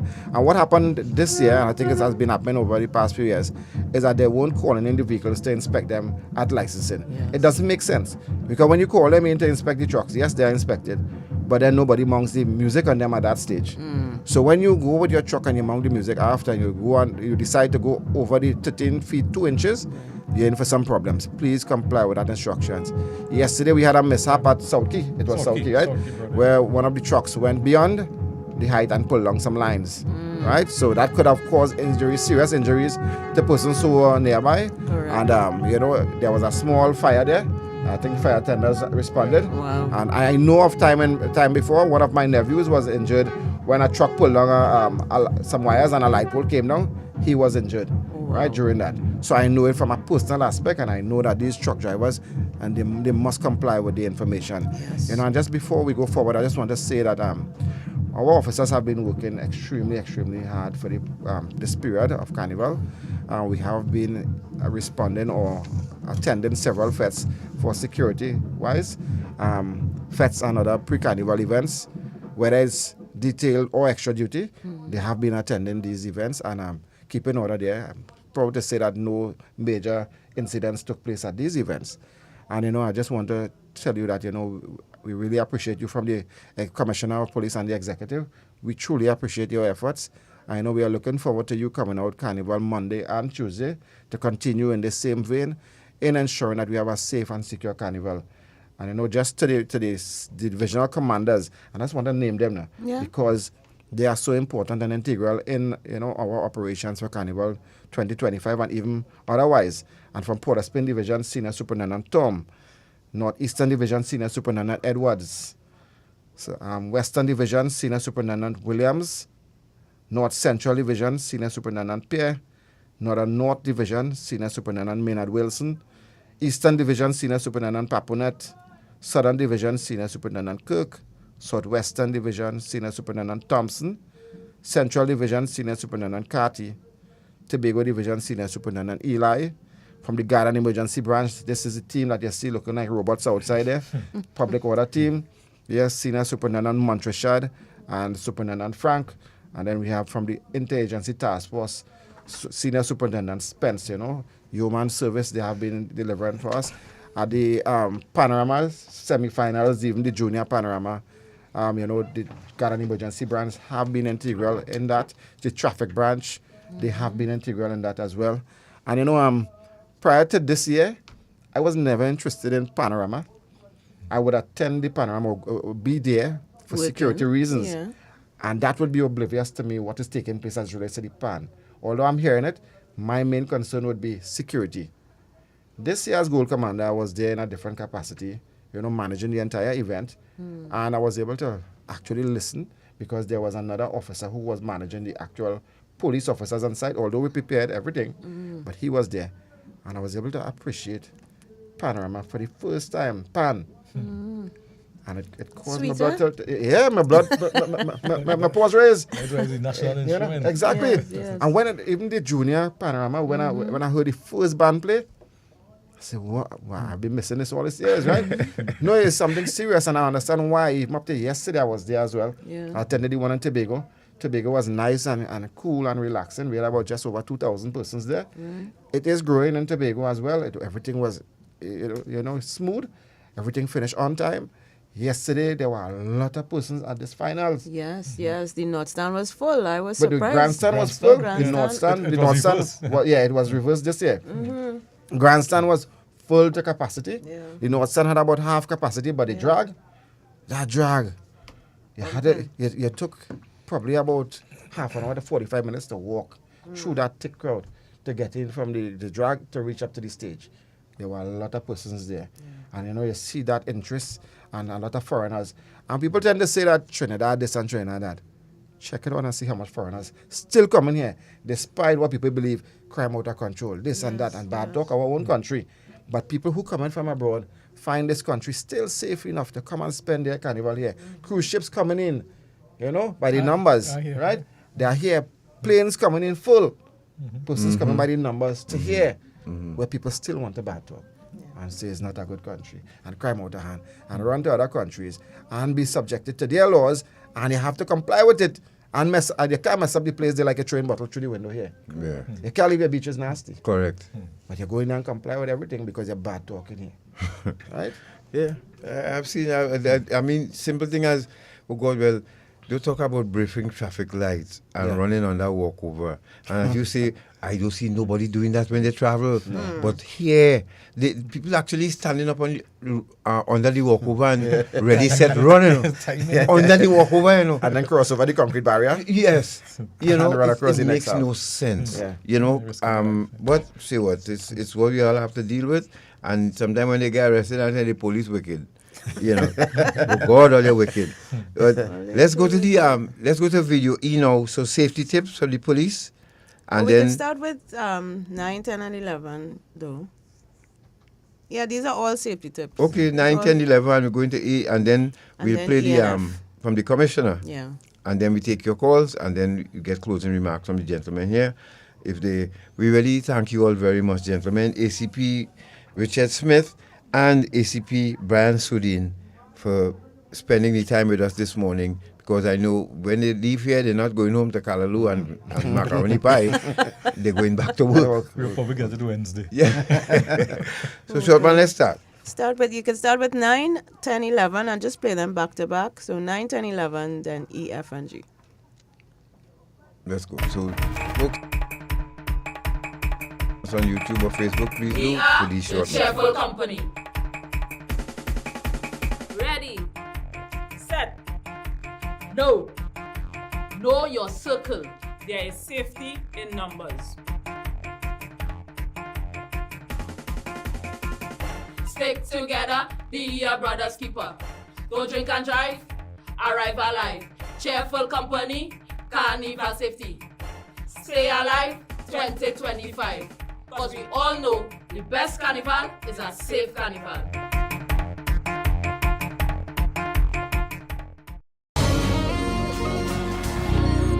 Together we'll build a castle. Yo, this is your boy Castle. Now I know it's your time. You're fitting here, there, and everywhere. But I know that you know drinking and driving is still a wrong mix. If you drink, do not drive. Arrange alternative transportation, because we all know that the best carnival is a safe carnival. And we jamming, jamming, jamming, jamming. Lord, I love my carnival. It is so sensational. Jamming, jamming, jamming, jamming. Lord, I love my carnival.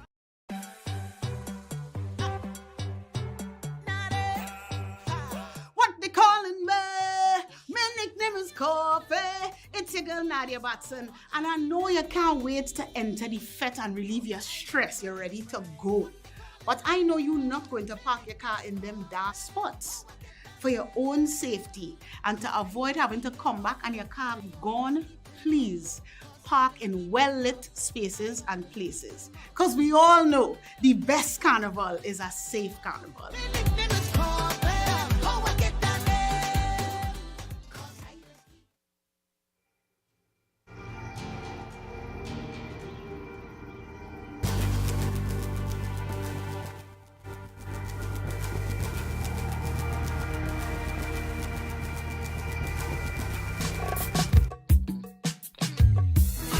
My son was a good boy. I know, you're a carnival baby. You like pan, you like juve, you like to jump up and like yourself, you like your fettered. But I know you not going and leave mama good son home alone by yourself. You find a responsible adult to take care of mama good son while you out there fettered and liking yourself. Because we know the best carnival is a safe carnival. Mama good son. Mama good son. Mama good son. No get gunned down. No get gunned down. Yeah.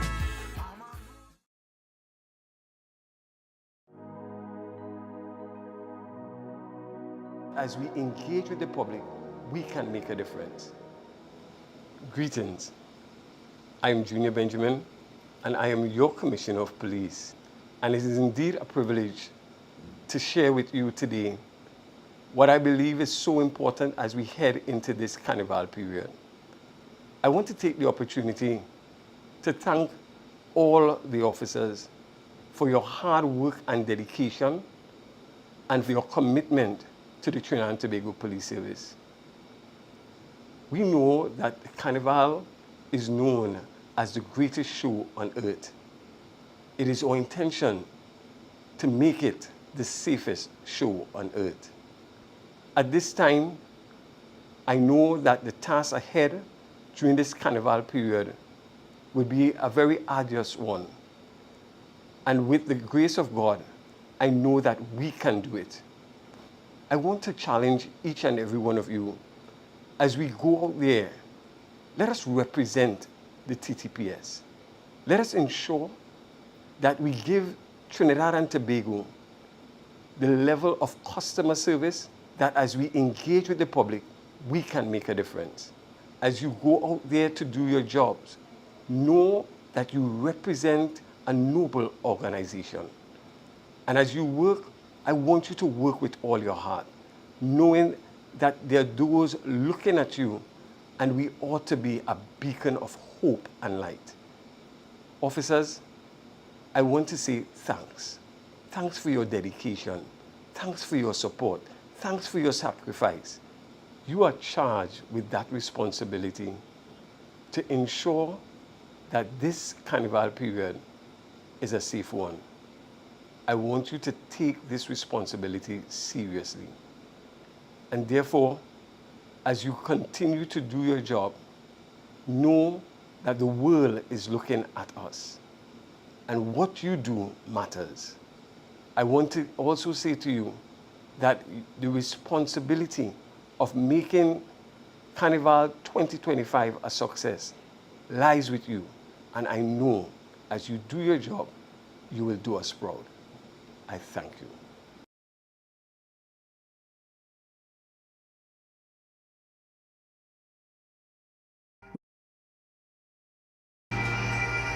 Reality radio, at its best, where every life is a biography. Sundays, at 10 a.m., and exclusively, on I-95.5 FM. And streamed live on the Ion Dependency Facebook page and YouTube channel.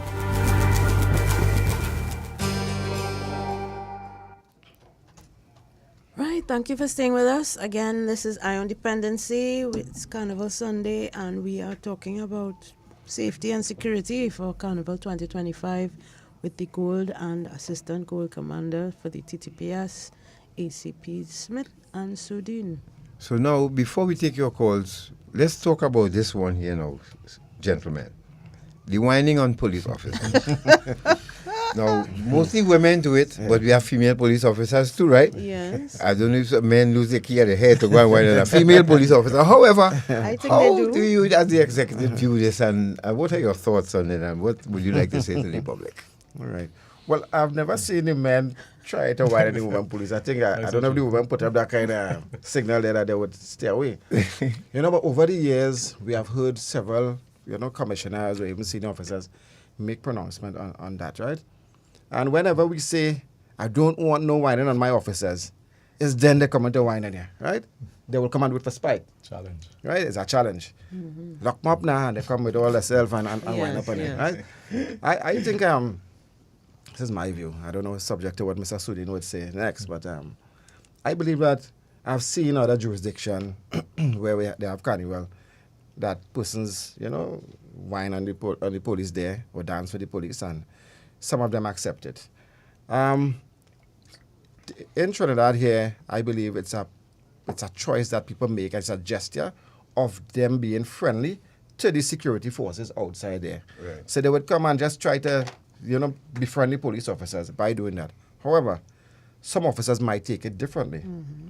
Some officers might believe it's an infringement on their rights and their space. Mm-hmm. Some officers might feel that they are dirtying my uniform, which I took so much time and paid so much money to prepare. Right? Some people might have their religious persuasion and feel that I don't want this. Right? This is not good for me. And then we have the wives and husband home looking on and say, catch you. Yes. I was whining on a woman outside there. And all these things, right? No, the woman was whining on me. Yeah. I was standing on the That's probably somebody sing a song like that. That is all kind of thing, right? Yeah. Right. So he had to make up a good excuse for that. Yeah. But I'm saying that I want the members of the public to take that into consideration, because if you choose to do that, we don't know what the reaction of the officer might be.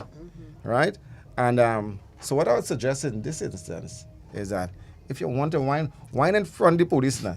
You could stand up on your hand, you could split, you could do all the way you want to do. Just not to take that chance. I know some person will go further, but whine in front of the police if you want to. I even saw once there was this woman who rolled down the road too, right? If you want to roll around the police officers too, form yourself in a ball and roll around, you could do that, right? But give the yes, officer ask first. Let's just like treat him or her like an average person, and ask before you whine. Can I whine on you? The officer can't give consent to whine. Come down, Natasha, man. You said no. No. However, if they want to take a picture with the officers, by all means, you could pose with the officers. Take a selfie with the officers, and we have no problem with that, because we see ourselves as ambassadors for the country as well as for TTPS. So I don't mind that, right? And our officers wouldn't mind that, right? But the actual whining and jamming and some people tend to go to the extreme and want to do all kind of fancy jiggle and all kind of thing, and the officers then, right? More so with the little amount of clothes they're wearing too now, right? Yeah. So I believe that to be safe and to avoid embarrassment on both sides, some officers, an officer might welcome it, as I've seen in other countries. Right. They welcome and they well done something. Yeah. But, in our country, give the officers that level of respect. Whine in front, take a picture, and let's. We interviewed the officer in Canada one time when we were up there, and we asked the officer, he said, I hope I get a wine too. so he was looking forward to a wine, you know what I mean? Some people in Trinidad might look forward to a wine too, but others may not want it. But here was Natasha just asked, so let's say I'm a constable and I working with a son, and the lady come, can I wine on you please, constable? And I said, son, can I get a wine please? Requesting permission to take a wine please. They might want a selfie with them whining on the police. So that's it. So you heard people? Yeah, I agree. Yeah, so let's take some calls. I'm going to maintain that professional outlook. Yes. I understand, but according to some women, they really overdo it. And it's as if they will lock me up now. and some officers stand up stone face. They just stand up stone face, hand behind their back, and then they women do what they want, and then they can't hold up. If you put your arm around that lock up. That's the line there. Involved in the whining, right? Hello, good morning. Good morning, happy Carnival to each and everyone. Morning. I was listening to the part about the masquerading and thing around George Cabell's circle, and then let me say it plainly, petty bourgeois, because I'm a Duncan Street, Nelson Street kind of person, grew up in the area, Piccadilly area, you understand? And when the mass used to pass on, now they stop that now. The lady used to sell the little tolom and the little glass of juice and Morby and all kind of, she can't sell it again. So the all that selling down George Cabell's circle, the same person who complain in the fence, they make the fence a kind of bar business and they sell all kind of drinks. But when they get a little stay on the wall, they want to play. When you pass up Nelson Street and the band, you pass with the band start. Nobody quarrel.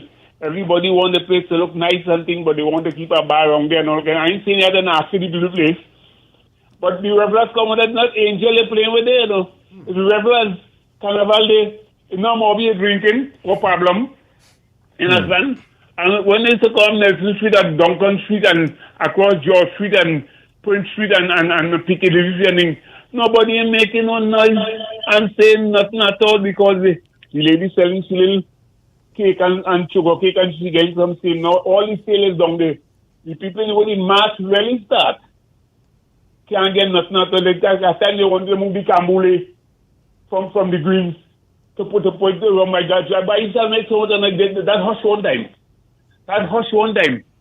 So I can understand the people, and I mean, you have to willfully paint up the people wall or pay the people wall, but you want to pay to come down next street and pay and go back up? Come on. Listen, we have to bear it for a little bit, just for a day. We have to willfully do it. But at the same time, don't both only people and think that they did it willfully and all kind of thing. It's wrong they only pass the master pass. They need to come into and watch mass. Now the mass pass in front of them, they do all the sales, they had all the bar, they're selling everything wrong there. The people in Nelson Street, George Street, Queen Street, they can't sell nothing. Come on. Happy Carnival, people. Have a nice one. Thank you very much. 6223937. Good morning. Hello. Hello, guys. This is Maguire. Just let me use the TV. Who's this? Annette Maguire. Oh, Annette, how are you doing? Go ahead, we're here. Go ahead, Annette. Yeah, okay, good morning, Gab. Good morning, Natasha. Morning. To your esteemed guest, ACP Smith and his colleague there, Tamika, Mr. Hinkson, and all I-95ers. Officers, there's a video going around on social media with a gentleman, I sent it on the live stream, a gentleman who works for a public utility service. He fell asleep behind the wheel and a gentleman made a video. Now, you know, there would be different views on it. I'm asking you all if you all can please educate people who drive. If you are tired, what they should do to avoid death or tragedy or accidents on our roads. Thank you all so much. Thank you, Annette. Good observation. Yes. Yes. Thank you. Thanks. Yeah, because, I mean, you know, you're feeling tired, you're sleepy, and you think you could make it home. You try to fight it. But there was a video, really, I saw a guy in a Wasa vehicle who fell asleep actually by the lights or somewhere in the middle and was keeping back traffic. He was so tired. I don't know if he was drunk or what, but hello, good morning. But what advice would you have for persons who are in that position, though? Well, what should they do? From a personal perspective, because I remember working Carnival, finishing Juve while I was in a Central Division many years ago. And going home to come back to perform duty for 5 o'clock again. And I remember entering the highway at Chase Village, and it's just a split second. And we got almost off the road, right? Serious. So from that day, I started devising duties differently for even the persons who work with me. When you have to work these break shifts, you're working long hours and work break shift to come back for another shift. Something that the body would shut down. You wouldn't even know when you drop asleep, you know. So if you're tired, don't drive. Pull in somewhere, take a rest, or ask somebody else to take over from you. I started remaining in the stations, and if I have break shift, sleep there, rather than trying to reach home to come back. And even if you reach home that time to come back within 4 or 5 hours, your body wouldn't get enough rest and your body shaking, your body vibrating from that tiredness. So to members, they're not the persons outside there who tired, please don't even attempt to drive. You don't even know when you drop asleep. You don't even know. It's just something that just happens, and if you make it alive, if you make it not alive, it's a scare that you would have within you, that you don't even want to drive again, you know. No, you're correct, you're but correct. To be safe too, so I will advise probably a station close by. You drive to the station. Right. You know, a safe place. A safe place. A safe place, Yeah, yes. safe place. Hello, good morning. Hello, good morning. Sorry. Hello, good morning. Hello. Good morning. Good morning. Yes, sir. Good morning to all and sundry. Go ahead, you're live. I want to deal with this, what I heard this morning about getting the band leaders to put money up to clean the urine and the paint on people's walls. That's a bad suggestion. I'll tell you why. What do you think, where do you think the band leaders will get our money from? You don't have to answer it, I'll tell you. They'll pass it on to the revelers. If they agree. And what do you think the revelers will do when they know they're paying money to clean your wall? What, they dirty it on purpose? Exactly. They say, well, we paying to clean it. You don't encourage that. You have to stop it. You have to find another idea how to stop it. You know, break down and what suggestions do you have to stop it, though, sir? Trying to what? Pardon? What suggestions do you have to stop it? How can we stop that? Okay, Mr. Band Leader. I thought so. Let me tell you. Oh, sorry. Sorry about that. Sorry about that. Well, a little premature cutting You you could, off there, but you you could try take back, kind of please. long. Hello, good morning. Hi, morning. Morning. Morning. I just want to thank you all for sharing the information. Just as Matt was saying, some information we was really shocked to know that the organization going on. And I just want to go further to say that the arrangement for getting passes for residents in those areas that is coordinated off, that turn into a pedestrian area and for masqueraders. It is very frustrating sometimes. Sometimes the carnival come upon you so quickly that you didn't get time to go out to organize these passes. And sometimes you come in from work and you forget about it. And actually the officer could know, and they're trying to convince the officer that you're living in this area and you're trying to get in. And for nothing, the officer will not take you seriously. Sometimes they ask you to present your driver's permit and to say, well, why you didn't go and get up your pass? But think about it. You're not been to the carnival thing, you've been out today. And before you know it, you end up in a situation that you have to pass in and out to go to get something. And you're living in the area. I think they should make it something more simple. Something probably as a little picture of a utility bill verifying your ID that you're living in the area. Simple stuff, because sometimes you go to do our application, you have to find time. When you reach JK and get a park, that area, you catch a tail circling over. It is very frustrating. It sounds simple because you're sitting there right now, but I have tried to go to do it sometimes, and sometimes something simple off. You have to leave to come back next time. Not everybody have legitimate registration of the businesses they're renting in that area. You know, they need all these things, and I'm saying it's very frustrating. All right. So, have you tried to use there was an online application? Did you know about that? And did you try that? No, I didn't know about the online.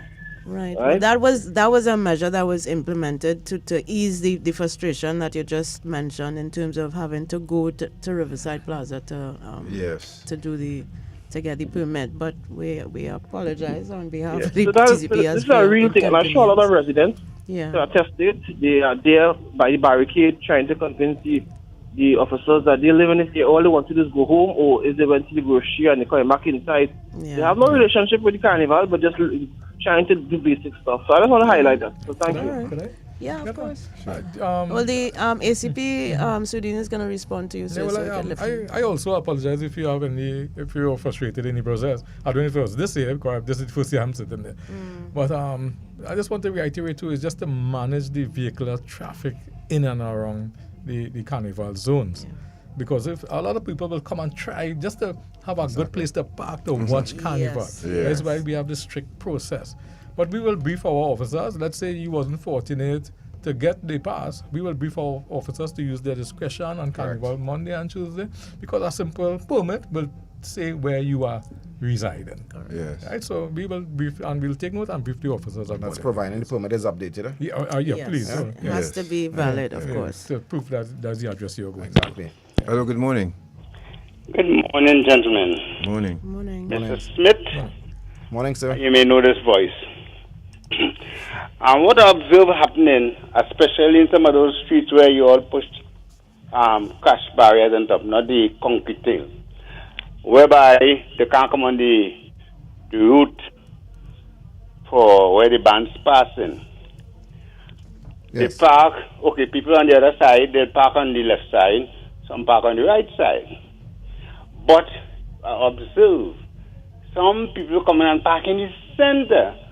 So in case of an emergency where they could just move the crash barrier and the emergency vehicle could just go through the center and go to wherever they have to go, they cannot pass because they can't find the drivers. They make it a place where you can't access that street at all. Yes. So they make it about 3 lanes or 4 lanes and they block the whole thing. Yes. So I don't know. And sometimes the officers are right on duty on the main route and they see it and they just turn a blind eye. Yes. All right. Well, thanks for that. So if you could just tell them about that, I'm grateful. And you have a safe carnival, sir. Thank you so much. And thanks for that contribution. Time. Bye-bye. Take care. Yes. Thanks for that contribution. I'll just respond quickly to that. And that, yes, that is something that we spoke of as well. And we have the wreckers employed for Carnival. They would be in effect. Wreckers would be out from as early as 1 a.m. on the Carnival Monday morning because we want to clear that route, that Carnival route. So any vehicles that people parked there from the night before, which we believe would obstruct these music trucks and the bands from coming through, we would be wrecking those vehicles. We will be taking them to the licensing office compound on Rice Road, Port of Spain. That's in Port of Spain. I know San Fernando will have their area that designated for that. But records would be out in full force for Carnival Monday and Tuesday. Okay. All right. 6223937. Good morning. Hello, good morning to the host and guest. Morning. Yes, I would like the goodly officers to speak about the overhead lines. I know it's not their portfolio, but, you know, they can still speak about it, you know, where the big trucks, you know, the high trucks and their people on top of the trucks. And at times you see where the wire is, you know, so close above the truck itself. So they can speak to that. And I like the idea where in the Woodbrook area where the bands, those that are passing in that area, I think it is wise, you know, that they can really contribute towards it. You know, everybody get together and have a little fund, or like to buy. Somebody has suggested like a tarpaulin or a plastic or something, you know, and you know, just paste it against the walls, you know, to avoid, you know, because every year you are hearing the same thing where the Woodbrook people, they are complaining about, you know, what they are doing with the wall, because we on the other side would not have liked it to happen to us then. Correct. So I appreciate it, you know, if they can think about doing something like that, where each band, once they know they are passing through there, they can contribute towards, you know, securing that area. Thank you. Yeah, I mean, it's the least you can do. You know, it's the most humane thing to do. You have an understanding. Like, I have property too, and I wouldn't like people coming through my area and defacing my property and just getting away with it scot-free. Yeah. Every year it happens. So it's the least they can do. Hello, good morning. Hello? Sorry. Hello, good morning. Well, we did speak to the ACPs did speak to the licensing office and their role in terms of making sure that the trucks are of a certain height, the trucks that are being used by the carnival bands. But of course, when you pile speakers on top of that and then you have people on top of that, it may exceed the limit. So that is why the police officers who are out on the beat will be monitoring these things. And then too, we have T&Tech happen to be one of our stakeholders that we engage every year for Carnival, and they would ensure that the route is prepared by lifting all the lines that may have dropped over the year, the preceding year, right? Okay. So T&Tech was informed in every single division where Carnival is held. T&Tech has been engaged, and they have lifted all the lines, ensuring that they meet a height of 15 feet. That's the reason we ask for the trucks to remain at 13 feet 2 inches. Yes. So we are safe. Okay. Yes. Hello, good morning. Good morning, gentlemen. Carnival or no carnival? Could you speak up? Please, do something about the volume in the cars.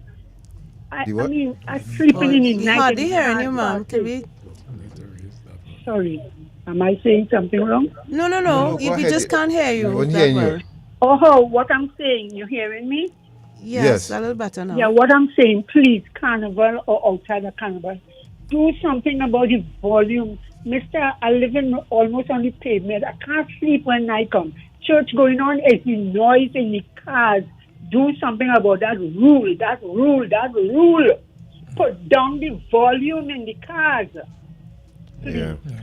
I agree with you, ma'am. Yes, I agree with you. There are some people so inconsiderate. Inconsiderate, you know. They have a whole DJ set in their car, and they must let you know that they have a DJ set in their car. It's ridiculous. But there are laws against that. But I mean, it's just based on whether persons can report what they're hearing or what they're seeing to the nearest police station. And that's that kind of catch-22. I mean, if the car is parked, if the car is stationary and trunk open and they're blasting it in an area, you could do that.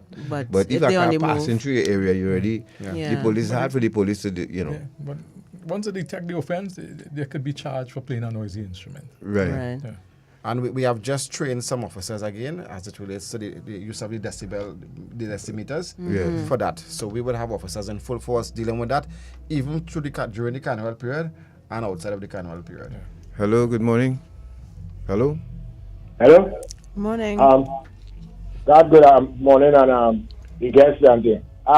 You're talking about the T&Tech line. it's not really the T&Tech line because T&Tech line will be so safe. They will make sure them lines safe. It's really the TSCT line. But the TSCT now, line can't be too high, too close to the T&Tech line because everything has the high voltage. I think. But the TSCT line is really the problem. We just have it all over the place, like it's copperizing the place, the line dropping. And sometimes that's one of the reasons to where it hardly get service because they don't secure the line. What even on the North Coast Road, they will see it, the line dropping on the thing. But especially in the city side and Mahaval all about when the line too low and the truck will stay the music truck. That way have it TSCT, not so much T&Tech. Yes, but all these lines have been lifted so that they can accommodate because we have route preparation for Carnival. Whenever there's Carnival, we have route preparation and all these lines are lifted so that these trucks can pass freely. Hello, good morning. Good morning. Good morning. Hello, good morning. Hi, good morning, gentlemen and ladies. Good morning. I have a thought. I don't know. I just put it out there. Now, I think they go have to Carnival. Why traders can't have to Carnival? Now, on August, that'll be Pan month, okay? Let the steel band have the day for that day. And all this big box and thing on a Monday and a Tuesday.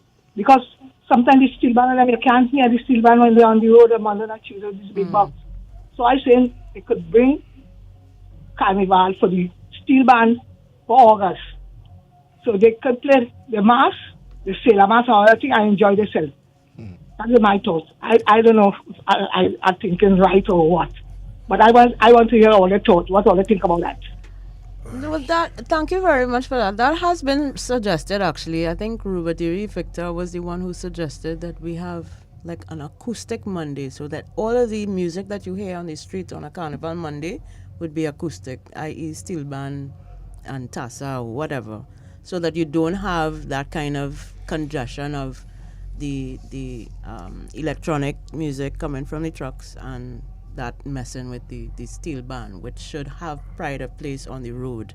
Because she's right. Sometimes when you go on the road and you're trying to listen to the band that is going along, the steel band, and then you have a truck some meters up the road and you can't really enjoy the steel band music. Well, I think that's something for the NCC to deal with. Yes, agreed. Yeah, I think that you could suggest that when we have the chairman of the NCC here in with us after Carnival, ma'am, you could call and suggest that to him. I'm sure he would, give you a listening ear where that is concerned. But it's a good idea, good point to raise. Thank you very much. But I know in Southern Division in San Fernando, they have Carnival Mondays for Pan. Right, they would have strictly Pan on Coffee Street. Yeah, they would have their route, and they would have Pan alone down there. So okay, let's take a couple more before we gentlemen wrap up here with us. Good morning. Good morning, God. Good morning, Natasha. Morning. Good morning, Mr. Smith and Mr. Sudin. Yes. Morning, sir. Morning to you, sir. I want to congratulate both of you for the down-to-earth manner in which you all explain what you all are doing to make us safe for the Carnival. And gentlemen, we don't have to reinvent the wheel. One Carnival is enough, because if you have two Carnival, we'll be stretching our resources too thin. And you're doing a good job. Mr. Smith, there's a saying that don't judge a book by its cover. Mr. Smith, in your civilian suit, you look more like a business executive. Like a manager of some bank insurance company. So continue what you're doing, because I love what you all are doing, but let's hope that the population will cooperate with you, the bands, the masqueraders, everybody. So we'll have a wonderful 2025. Long live the Carnival, and all the best to the TTPS. Safe trip home. One love, gentlemen. Thank you very much, sir. Thank you. All right, we take another one. Hello, good morning. Good morning. Hello. Morning. Can you hear me? Yes, we hear you loud and clear. Right. So what my concern is, right, is police service doing their best to crime down. But there's an app going around where everybody is directing everybody. Look, police here, police there. Is anything that the police service could do to stop that information circling so these criminals just get away from roadblocks Because I listened to a fella phone, he said, I have an app here, boy. I can tell anybody the police how the roadblock set up, how long, if it's done, if it this. So the criminal elements, the drunk drivers, fellas with no license and insurance, always evading the roadblocks. I want to see what it could be done if that is illegal, if that's legal. It is a serious thing out there with these criminals and them having these apps to know what the police doing. Okay, thank you very much for raising that. You know, as he's talking, I remind me they say 99 days for thief, 1 day for police. But gentlemen, so any closing remarks? As we decide to wrap up because we have 5 minutes before news. I'm going to talk quickly. All right. You know, as the gentleman said, yes, we are trying all different strategies to keep crime down. Yes, we know that persons will be tipping off persons on all different type of medium. We can't stop that. It's difficult because we have all kind of chat groups as well that people share information on, as well as ways and all these things. It's difficult to stop that, but if we could prove it, where there's the offense of tipping off. However, you know, we have spoken a lot this morning, and we are in fact, we show the members of the public how much it takes or what it takes to what goes into planning for Carnival, to have a successful Carnival. And you know, we are in fact looking forward for your support and your cooperation, the band leaders, you know, or everybody outside there, even the spectators, as well as persons, you know, from the foreigners, visitors to our land. We want you to have a safe Carnival. And, you know, our slogan is, the best Carnival is a safe Carnival. You know, we are ready. And I just want to use one line from Young Brother. Take it easy, and TTPS will do the rest. Love it. Nice, well said. Take it easy, I will do the work. Thank you very much. So let us have a safe Carnival. Let us look out for each other as we go into the festivities, be our brothers, keepers. Let's make our visitors feel very welcome. So that when they return, they can tell their family and friends, hey, we had a lovely experience, and we can expect them back next day. Let the headlines on Wednesday be safest Carnival ever. Yes. So back to we are the police office, we are the ambassadors, and I really want to thank the officers for the dedication and commitment thus far as we go. And let us keep the Trinidad and Tobago flag, the TTPS flag, flying high. Yes. So and I'd like to say to the staff too as well of the communications unit of the TTPS, thank you for your hard work. Thank you for your diligence and continue to share information with the public. And that WhatsApp group, remember, there's a WhatsApp channel now for the public. Is there John sent it for me, you know. So you go on updates, and then you type in Trinidad and Tobago Police Service, and it will pop up. You will see everything. Right. So you go on updates. Right. So you want updates. Yes. You type in Trinidad and Tobago Police Service. Yes. And the chat will come up. That's correct. Wonderful. Yes. So you know how to find it, folks. And to the visitors here, I saw a visitor yesterday who stood out like a sore thumb. You don't walk around with tall socks up to your knees, with pretty colored shirt, and you know, blend in. Blend in. But that's what he might have. Exactly. Roll along the socks. Or wear Crocs. If you have protect his skin from the sun. Exactly. Yeah, but if you have on a white Bermuda shorts with your sock up to your knees and a flowered shirt on with coconut on it, and no, you're sticking out like a sore thumb. Traveling groups as well. Yes. And advice that we give here to security and police officers to even participants in fests and all of that. If you see two men carrying out a woman who don't know herself, at least stop them and ask a question. Yes. If you notice that in the crowd and you notice something suspicious activity, because people are walking with pills to drug people out there, right?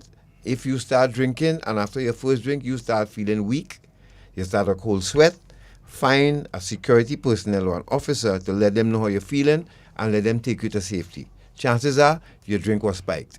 Yes. Please be careful and do not drink on an empty stomach. You go to a fete, eat something first, drink something before you start drinking. And you cannot drink out all the liquor in an all-inclusive. You cannot.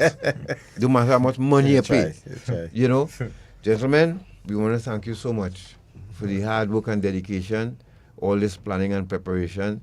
I mean, my head was spinning here with the information, and I'm sure you all just barely scratched the surface. Exactly. Yeah. With the work that you all have done behind the scenes. Yes. Thank you. Thank you to your Commissioner of Police. Thank you too, sir, for keeping your team together. Despite your challenges, we thank you all very much for being dedicated to the people of Trinidad and Tobago and having a safe carnival once again. Most welcome, sir. Thank you so much. Thank you so much. Tash, any closing remarks? Well, just to say that I hope that the public is well assured that we are going to have a safe carnival, given all of the preparations that have gone into it. And, you know, we hope for the best, and we expect that the outcome, as the ACP said, that the headlines will say on Ash Wednesday, safest carnival ever, Carnival 2025. Yes. God bless you all. Please be safe. Take care of yourself. Remember, Carnival will after end. Carnival. Yes. So, thank you so much. Major news up next at noon with Sterling Henderson. Take care, folks. Talk to you next week. Good afternoon. Good afternoon.